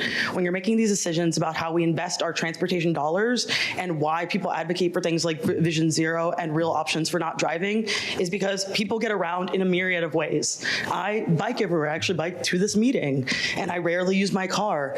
But a lot of people around me, such as people with disabilities, children, the elderly, should not be driving and do not drive. So it is really important important when we look at these investments for our future, we actually say, hey, we see HART is doing the best they can with the pennies they're rubbing together, and FDOT has 1,000 gazillion billion more dollars than that. And when we think, how do we actually move forward and plan for the next 30 years, it's making those meaningful investments in transportation and transportation alternatives that save lives. Because the thing about being a pedestrian and a bicyclist is that you don't wake up and you're in your car. We are all outside of the vehicles we own right now, which means you got up, you got out of the vehicle, you stepped onto a road, and you got here somehow. So it is really important that we make it safe for when we get out of our vehicles, because sometimes it feels like the pedestrians versus the people in cars, but the people in cars die just as much from the car accidents as everyone else. So please invest in the future of Hillsborough County. Chris and Rick Fernandez is donating his time. I don't think they can hear you, so I'm going to say their name here. So that was Chris Vela with Rick Fernandez donating his time. Chris Vela is online. Chris? Yeah, I'm here. Just give me 1 second. Can you hear me? Is Rick online? We need to make a comment. You guys can hear me, right? Yes, we can. Yes, we can. All right, I'm going to begin now. So my name is Chris Fellow, 33605 Ybor City. I'm here to talk about a troubling issue that dulls the luster of the non-discriminatory planning resolution that was adopted by this board in 2021. Serving the Citizen Advisory Committee, I find myself wondering why transportation projects that impact demographics are lumped into the TPO categories that have nothing to do with non-discriminatory planning, like, quote, smart cities or major investment for economic development, unquote. I struggle to find how investing neighborhood land under an interstate to serve sprawl beyond the city is economic development. Even with these TPO terms are stretched into special circumstances, and even if one were to carefully read the TIP manual, it's hard to see how blight or noise impacts relates to economic development. While normally this administrative jargon is no doubt can be addressed, the downtown interchange was recently noted as a capacity project during our TIP presentation meeting in our last CAC meeting. What sets this project different among others in the TIP is that the downtown interchange, like the rest of the interstate work, is under an environmental impact study. The Federal Highway Administration, who recognized and signed off the study, has noted to me personally in writing that this is not a capacity project.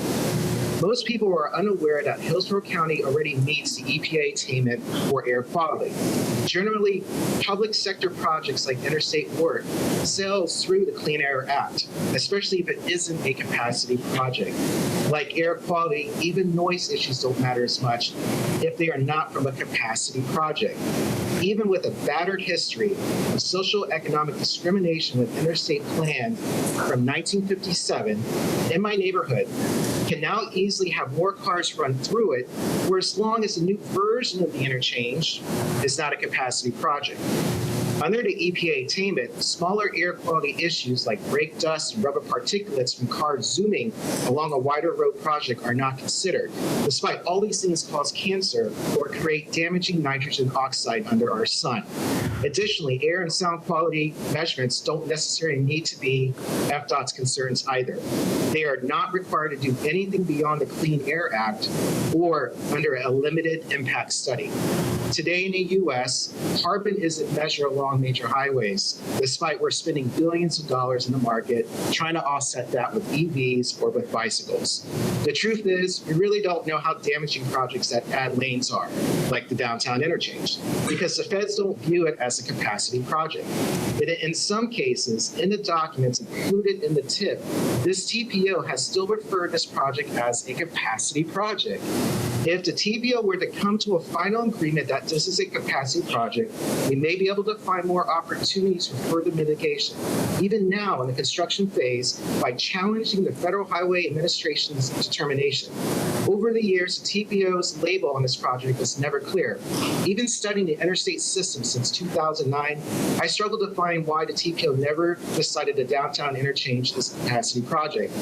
Sections of the downtown interchange were exclusively listed in the LRTP as a, quote, major capacity capacity, unquote, project. This was part of the TIP package of last year. But in that same TIP package, they referred to this project as to be approved as a major project. So it was never listed as capacity.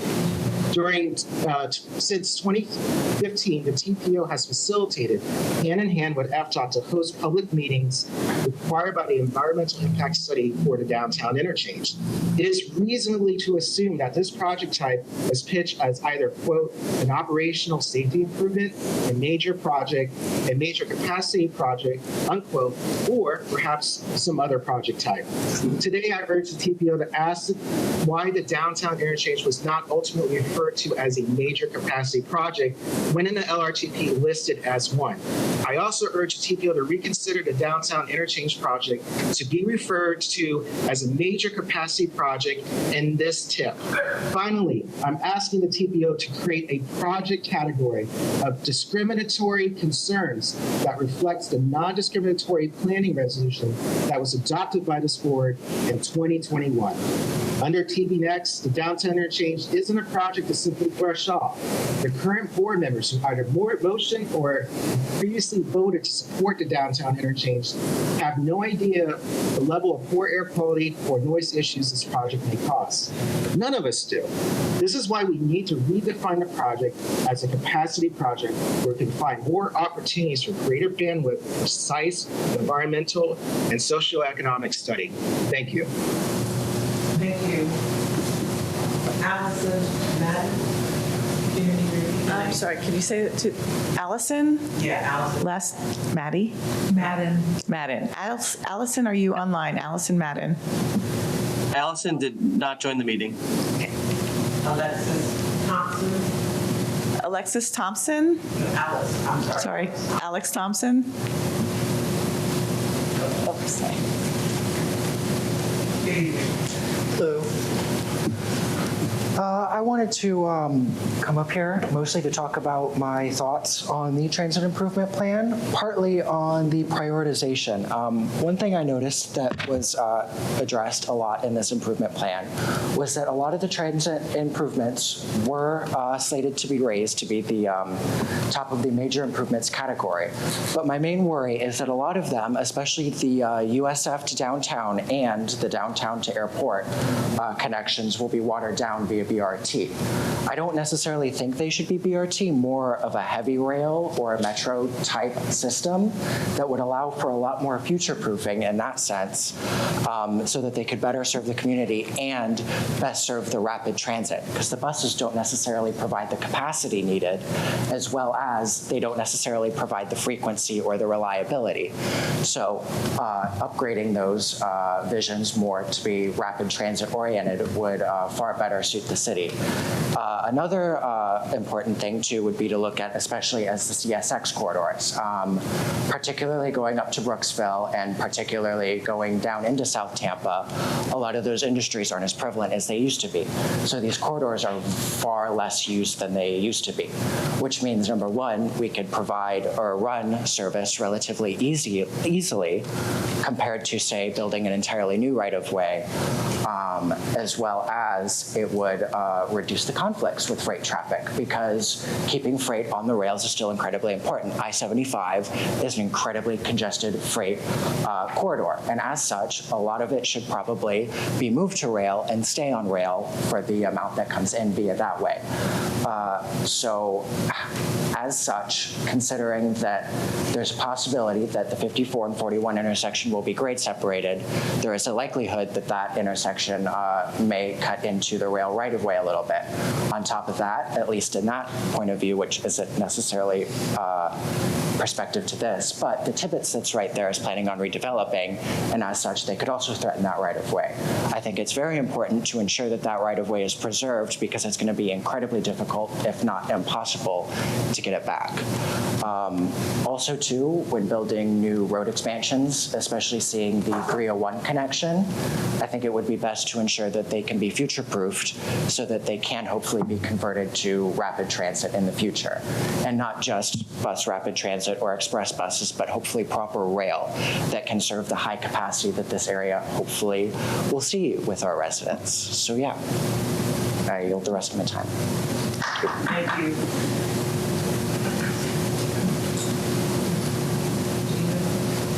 She's here. Okay, she's here, okay. So let's start. Daniel, last one.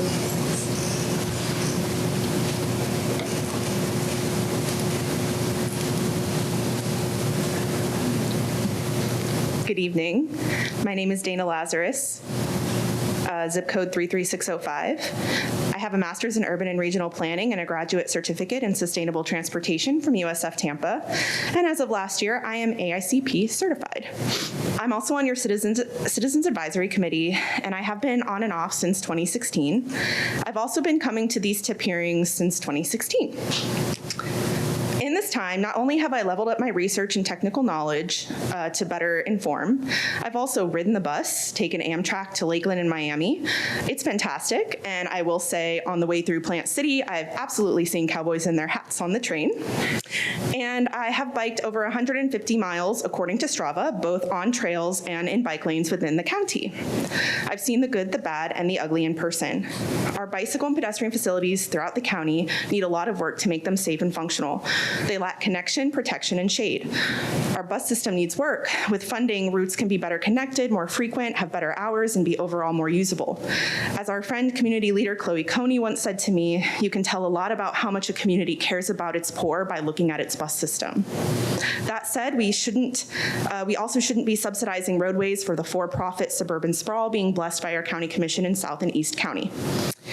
I'm just one of thousands of people who wants options in Hillsborough County. Ask anybody on the street. And in fact, your TPO staff has done that community engagement.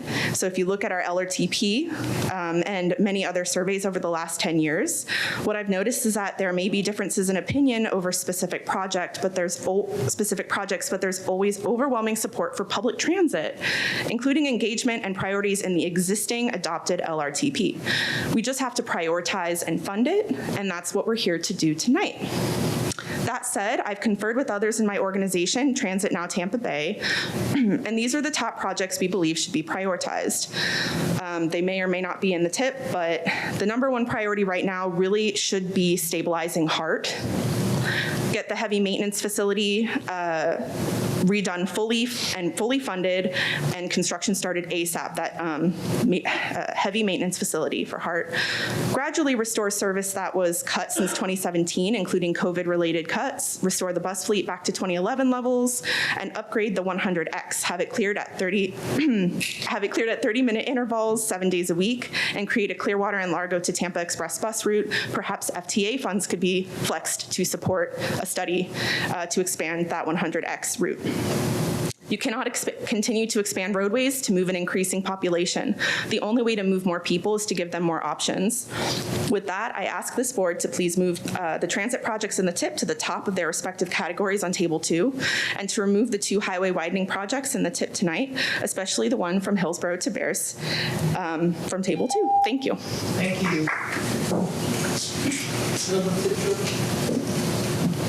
Thank you, Madam Chair. Board members, for the record, Joseph Citro, 33611. I am a Hillsborough County resident and a member of the CAC board. The City of Tampa and Hillsborough County is the hub of all transportation in West Central Florida, land, sea, and air. If the citizens of Tampa have a problem and trouble moving around the city and in parts of unincorporated Hillsborough County, how do we expect our tourists and our visitors from other counties able to move around efficiently and effectively? The 2050 survey asked for 3 things, recommended 3 things: the extension of the streetcar, the hub for Brightline, and also a downtown to the airport premium transit system. I made the motion at the CAC board. It was seconded and approved. And I'm hoping that this board will listen to the recommendation of the CAC committee and act accordingly. I thank you all very much. Thank you, Madam Chair. Thank you. Natalie? Is Natalie online? We did not have Natalie join the meeting, but we do have Rick Hernandez that is virtual. Okay, thank you. Madam Branches, how many will be? Yeah, I'm here, but I gave my minutes to Chris Vella. I think he used them. Thank you. Yep. Thank you.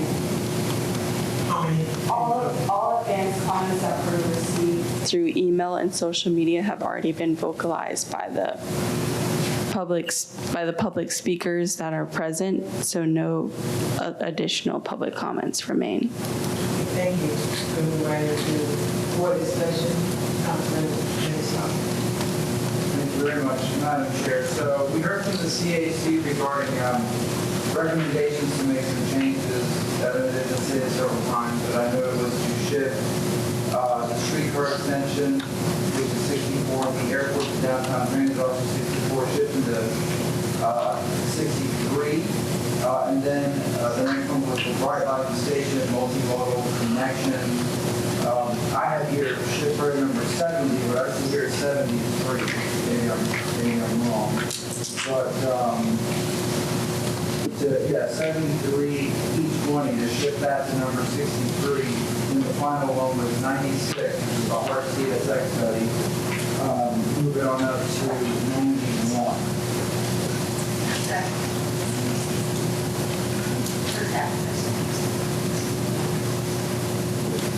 Motion and second. Have any other comments? Oh, Give it a microphone. I guess you guys have heard, but nobody else did. But that's fine. But next time someone speaks, if you hand your microphone, I'll be happy to do that.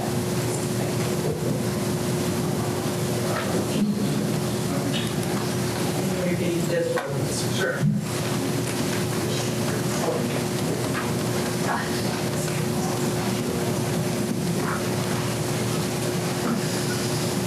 Thank you very much. So just to repeat that, so folks can hear it, the CAC made some recommendations to move the priority, shift the priorities of certain items, and they were item number 64, streetcar extension, to 63, item number 64 as well, E5, airport to downtown transit to 63.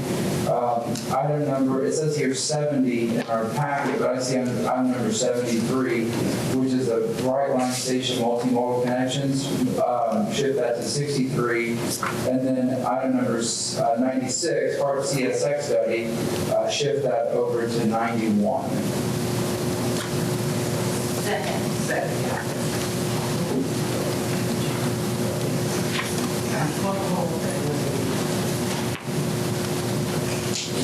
I motion to divide the question. He's got a lot of different moving parts in there, a lot of different line items, so I motion to divide the question. It needs to be handled individually. I'll second that. All four separately. Thank you, Madam Chair. That's a move in the right direction, but I'm not opposed to having discussions about that. There's other things that I can see with people too that I'm like, well, wait a minute, what about this? Well, that wasn't bad to know how I got to where it is. So I'm very hesitant to support the effort on the fly here tonight, to say, without any data, without any discussion, Dr. Wong, I don't know.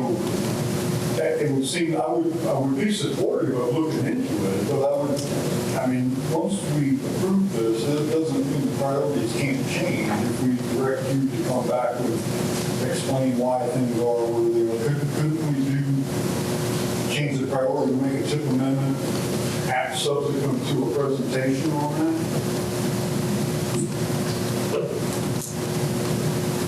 Yes, Mayor Ross, I think that would be maybe a better way to handle this. The prioritization, the rank order is based on an approved methodology, and while it does happen sometimes that board members would make motions and prioritize up or down the list without fully vetting the impacts of moving these projects up the list and shifting others down, I wouldn't feel properly prepared to speak to what those impacts would be on the fly. desires a presentation in August, we can say, look at that and bring it back to the summer, if that's the Mr. Corn? No, I think that's reasonable. I'm happy to support that. I was prepared to support some of these and had questions about others. So I think as long as we can revisit the 4 items, I know the Citizens Advisory Committee took their time to point them out to us, and I think we should delve into them further. If that's the will of the board, then I can go along with just passing it as is tonight and then coming back to it.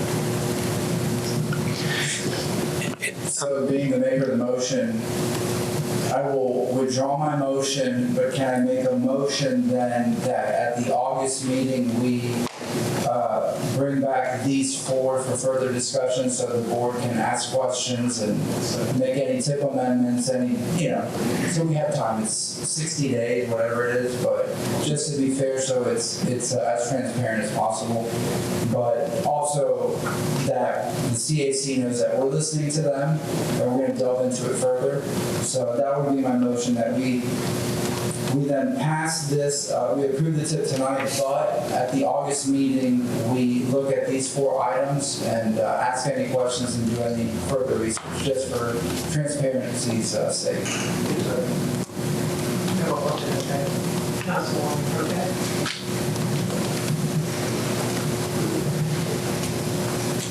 Thank you.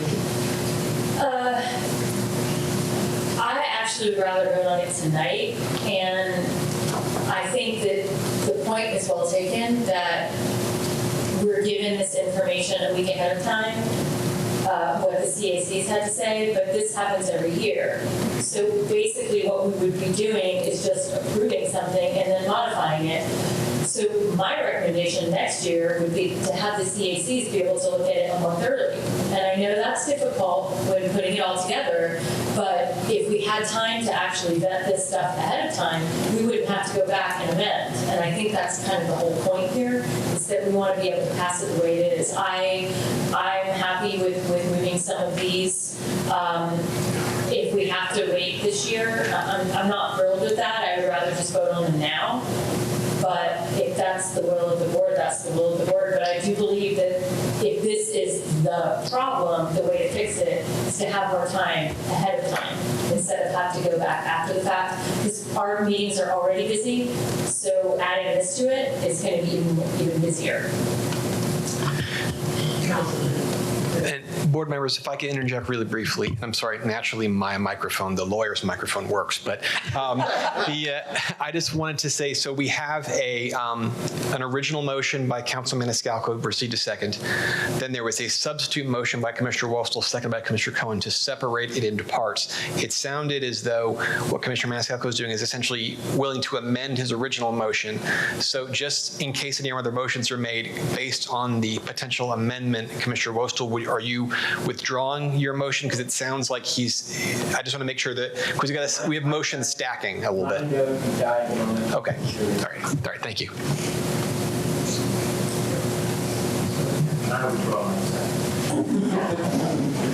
Lots of withdrawal. Right now is There was a second. council has talked something about their loss. Okay. That was to come back in August. Did that include approving the tip? Yeah. What? I think that should be separate. I think you discussed it. And board members, I can add one quick thing. Any changes that you make, any proposed changes you make to the tip adoption, you can do all those by voice vote. But pursuant to state law, the adoption of the final product, the final tip, has to be by roll call vote. So obviously feel free to make any proposed changes you want at this time, and those can all be voice votes. But I would suggest not necessarily combining a change with a motion to adopt, because that makes it a little bit more complicated. I can request it where, Mr. Michael,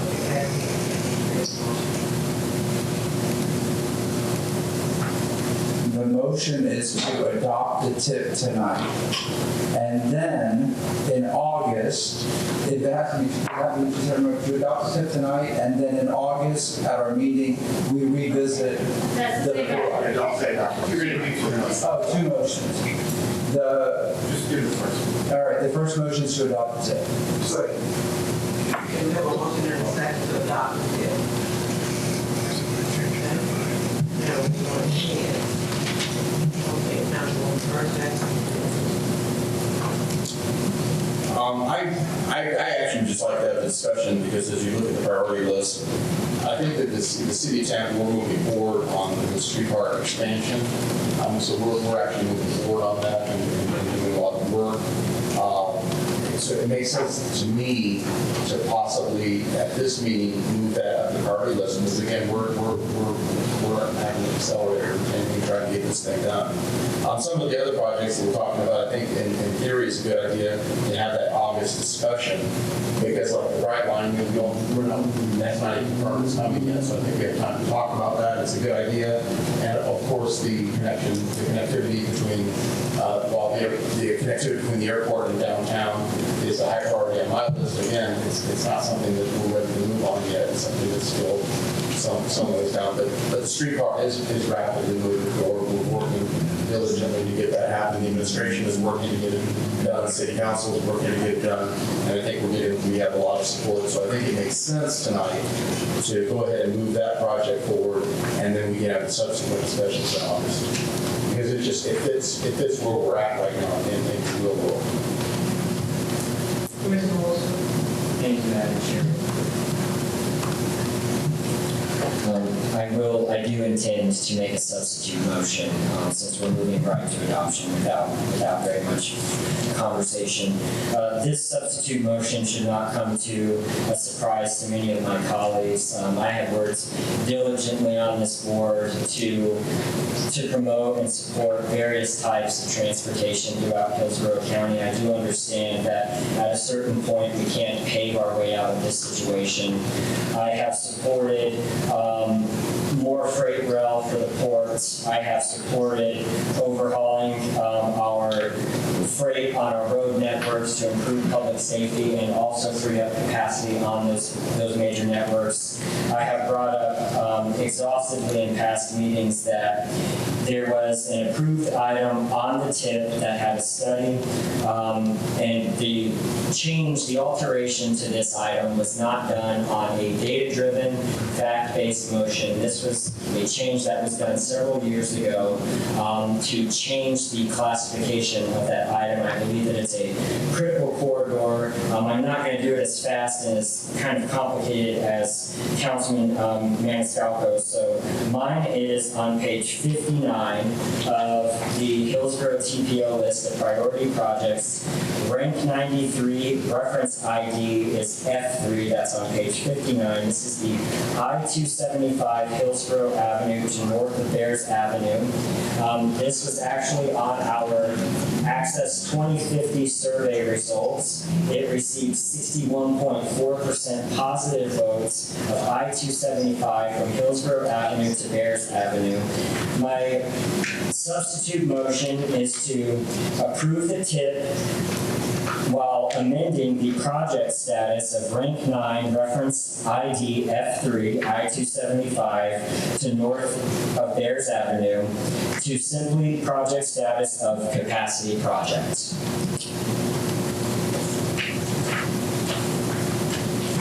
We don't have a second. You have a second.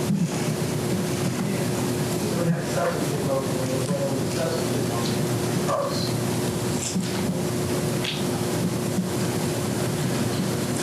Yeah, we made a proposal, we made a recommendation, maybe passage 20 million, and we can come back and we should restart.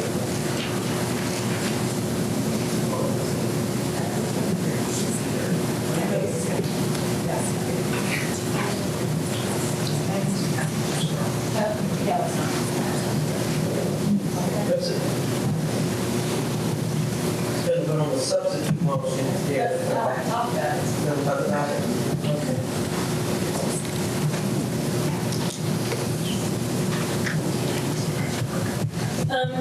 My colleague here has made no bones about that he is not actually interested in other modes of transit and just really wants to ride wide roads. And that's fine in East and South County, but that is not what the neighborhoods want, and it's not what the city of Tampa wants. Not only that, this is for noise walls. Currently, it stands for noise walls and multimodal safety enhancement at Cross Street. And basically what you want to do is change it to a widening project. To me, that's much larger than just moving some things up and down the tip. This is not really a conversation to be had tonight. If what you're saying is that we can't even move these other numbers up and down, this is a much larger discussion than that. So I don't really understand why we would then acquiesce to not talk about moving these other items if we're not only, you don't just want to, you want to completely change it and completely add something that's not on the tip right now to the tip.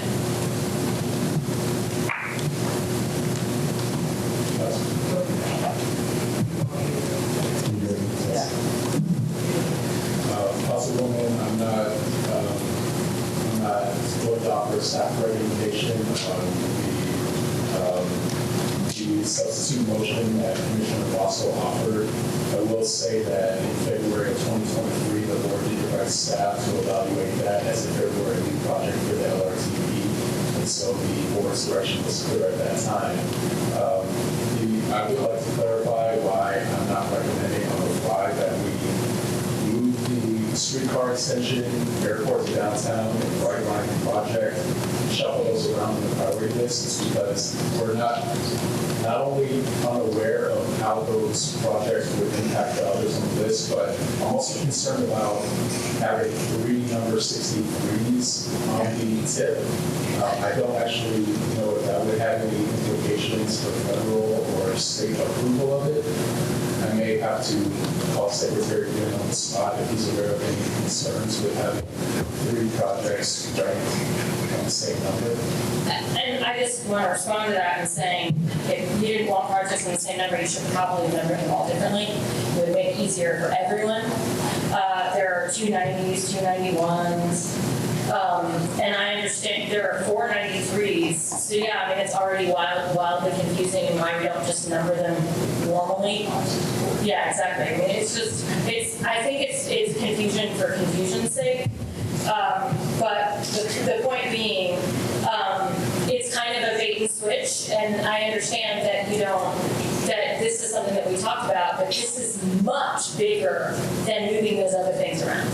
And basically not having the community here to be able to talk about it, this is 100% what bait and switch means.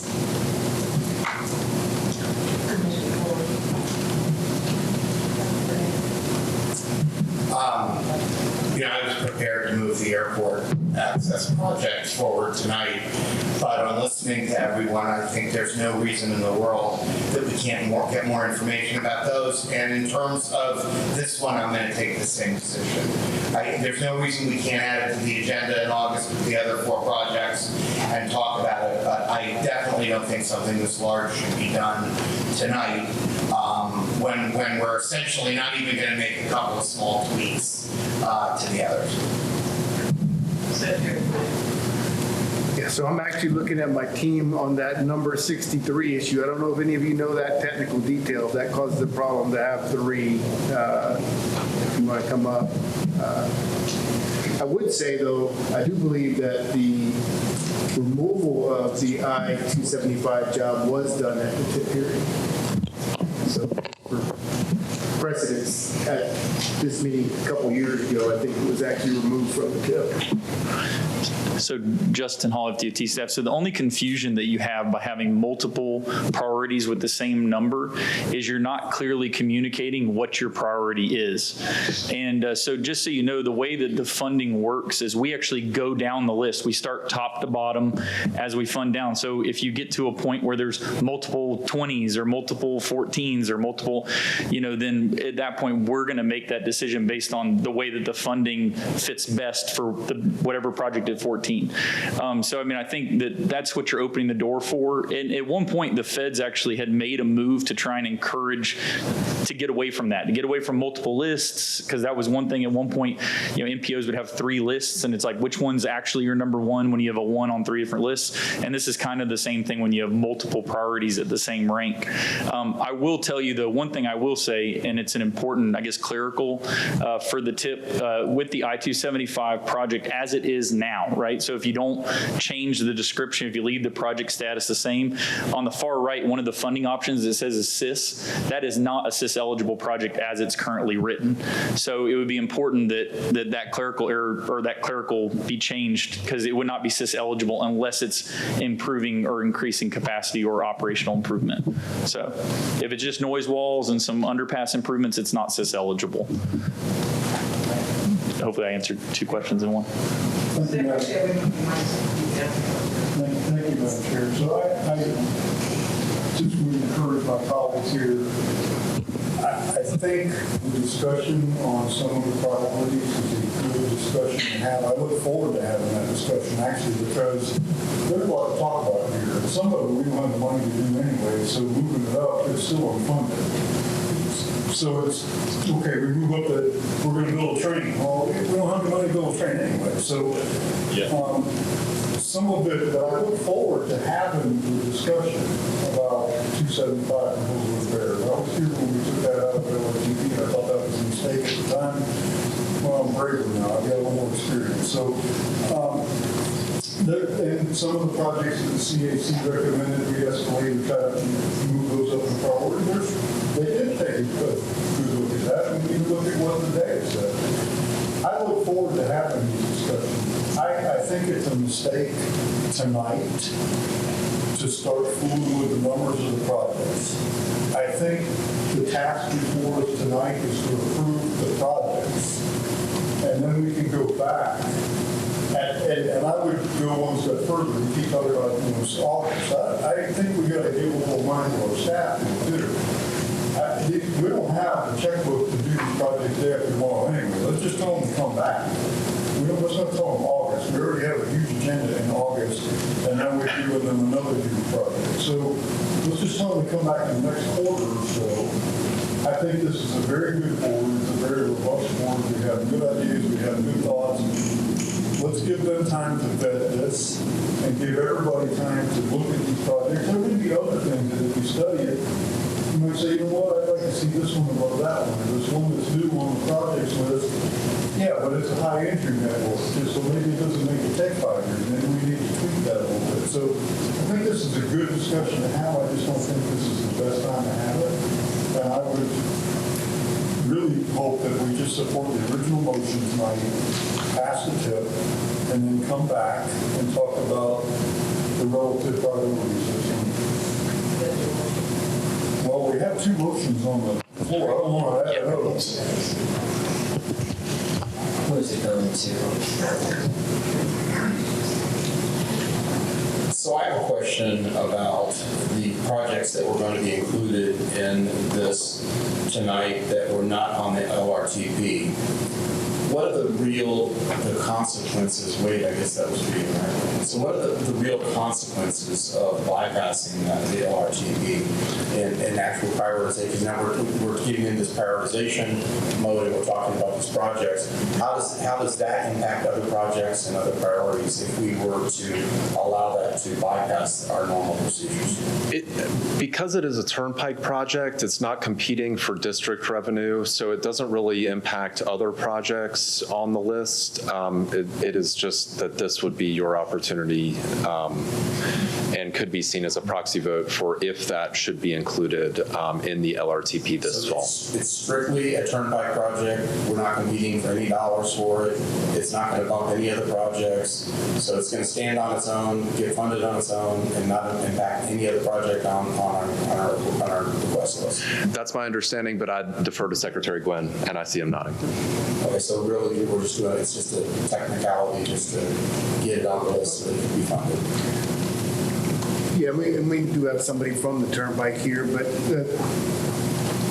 the turnpike is all state funds, there's no federal funds involved in it. They do their traffic and revenue studies that look out in the future. If they find it financially feasible, then they'll take their money and put it on that project.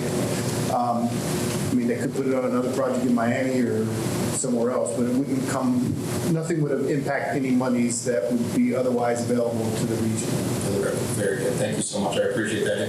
And on the discussion of the priorities, again, I'm willing to send my thought about the streetcar, but I just want people to know that we are moving forward. We're spending millions of dollars in the city moving forward with streetcar extension. I mean, this is a project that is well in advance. So just as we start talking about the next meetings coming up, just take into account that we have a study out. We're in an RFP now to do that, and I look forward to being able to write that in about 5 years.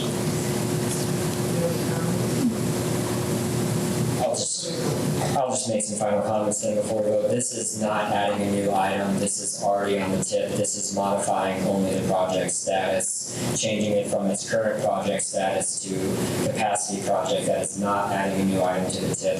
I'm not asking for it to be renewed back to where it would be currently in its rank if it wasn't irresponsibly removed years ago. It's still hundreds of items before it. I know it says 93, but as we discussed, there's many duplicate items before that, so it's hundreds of items down on the list. It's currently, Mr. Wong, you had articulated that a very important requirement for these is that it must be funded. It must be willing to be funded or fundable by FDOT. Is that correct?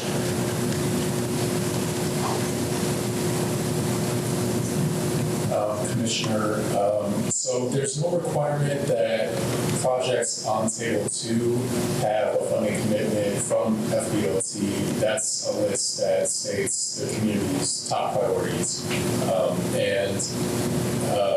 For that project to show that it has a commitment of FDOT fund, it would actually have to be in the cost feasible plan, which is something that is which you can't read into the LRTP. Which we just heard that it cannot be in its current form from Mr. Hall. That was an important element that he pointed out, is that it cannot be currently under the system plan, even though it's defined as that.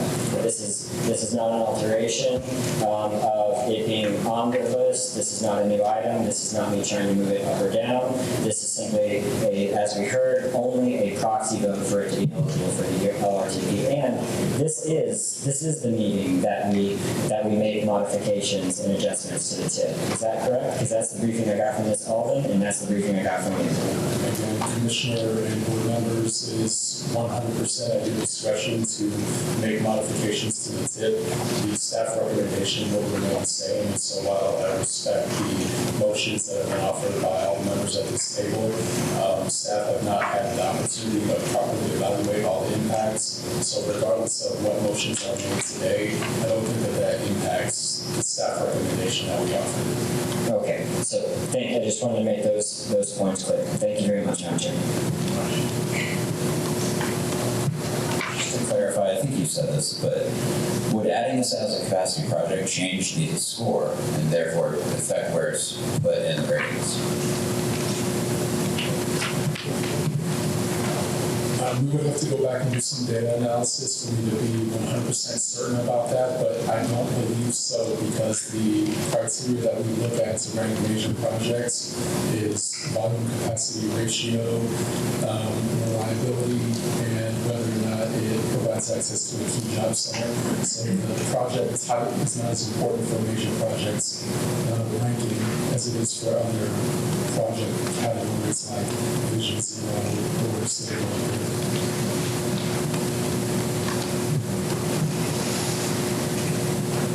So we have a motion to adopt the TIP and come back sometime next quarter. I'm sorry.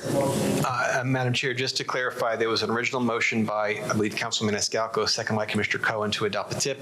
There was a substitute motion by Commissioner Wostel, second by Mayor Kilton to adopt the TIP with the described change that Commissioner Wostel articulated, which was to make a change to that one line item in the priority list. Substitute motion first. Can you state substitute motion again for this one? Hold on, Commissioner Campbell. My motion is to approve the TIP while amending rank 93 representing F3 project status to capacity project.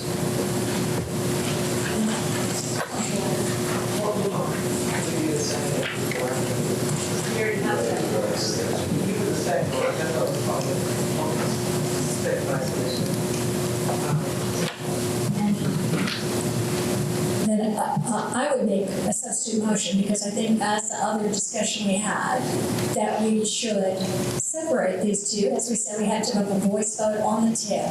So, if he wants to make the amendment, but I would just make a motion to substitute the two, not separate the two, have the amendment and the tip separate, just like we did if we were even going to discuss the other ones, either pass the tip poll and then, or make the amendment and have that. So I would think that's probably just the original, that's the original motion, I would say, just to adopt the tip, and then there could be subsequent motions. So if you vote no on the substitute motion, it would go back to the original motion. Sorry, I didn't have that. That's what I was asking. Okay, Gail, can you use the roll call, please?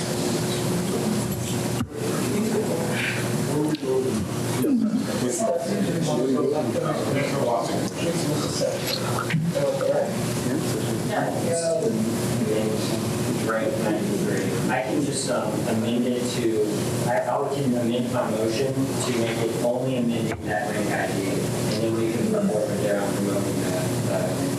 And then that part will only require a voice vote if you do it separately. Okay, I'm going to call on legal counsel to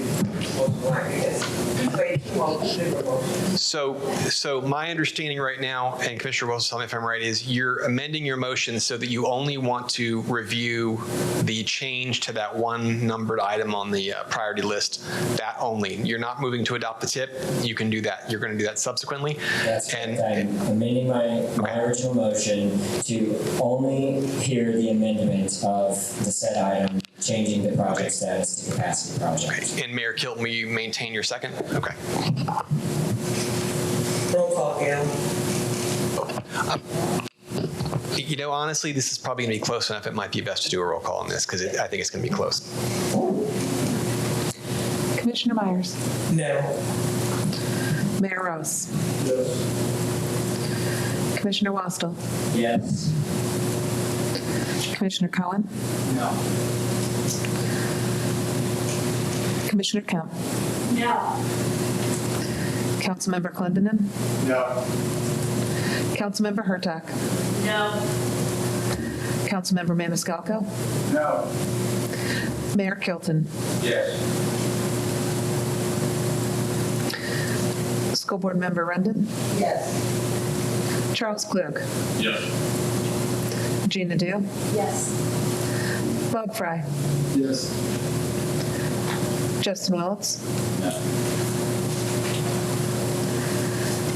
Planning Commissioner Joseph. Yes. The motion passes 8-7.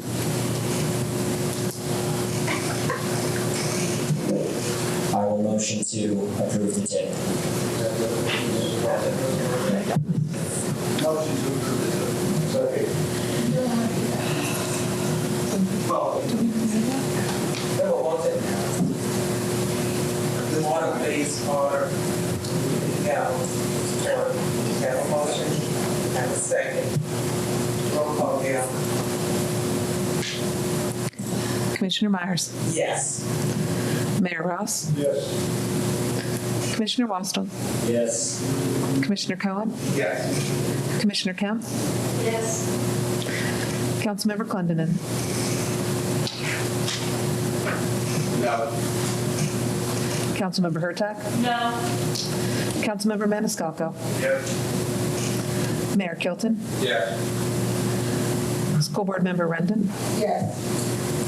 Charles Klug. Yes. Gina Dew. Yes. Bob Fry. Yes. Justin Willetts. Yes. Planning Commissioner Joseph. Yes. The motion passes 13-2. Thank you, Gail. We're going to move right into the executive director report. We need to have formal action before we bring it back.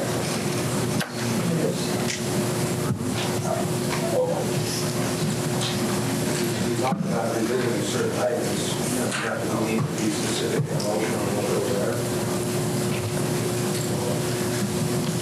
Cameron, that might be a question for you. Do they need a specific motion to identify which projects will be covered in that presentation?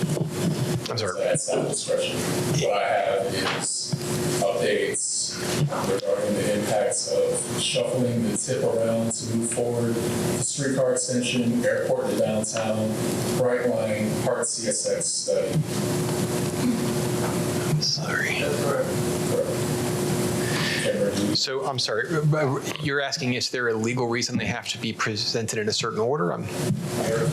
Mayor Hilton asked if we need a motion to clarify which project of that presentation. Okay, I believe, and the maker of the motion might want to clarify this, but my understanding was the recommendations were to discuss the changes that were proposed by the CAC. And I believe, Mayor Ross, that was that, I can't remember if I originated with you or not, but so that means they're already identified because they are the projects that are different from that the CAC. I'm just asking for clarity because the motion was just to approve it. Yes, so it was approved without the CAC recommended changes. There was board discussion to discuss those proposed changes at a later date, say in the next quarter, I think. Yes. No, so I don't think that's something that require a motion per se. Staff has direction to bring those sort of things back for board discussion, and I think that should be sufficient. All right, well, thank you all, board members. That will be the first update to the executive director's report. This in August. We'll return with a presentation on the impacts of moving those 3 projects for moving on to the next item. The Suncoast Transportation Planning Alliance meeting will be held this Friday, June 14th, beginning at 10 a.m. It will be hosted in Bartow at FDOT District 1. Next regular TPO board meeting will be held on August 14th. And I'd like to offer a recap of the Transportation Management Area Leadership Group meeting that was held in May. By far, I feel that this was the most productive meeting that we had. Hillsborough TMA representatives presented the policy positions that this board had approved, namely to have a merged board of 25 members with the port and the airport coming off the top with 23 seats, then divided by population, and transit operators serving as non-voting advisors. Reynolds and Pasco agreed with all 3 policy positions that we represented, so we're moving in the same direction. The next TMA meeting will be held in September, and that will be dedicated to discussing the role of small cities. And that's it for me. We have any old business? Any new business? Hearing none, we adjourn. Thank you, everyone.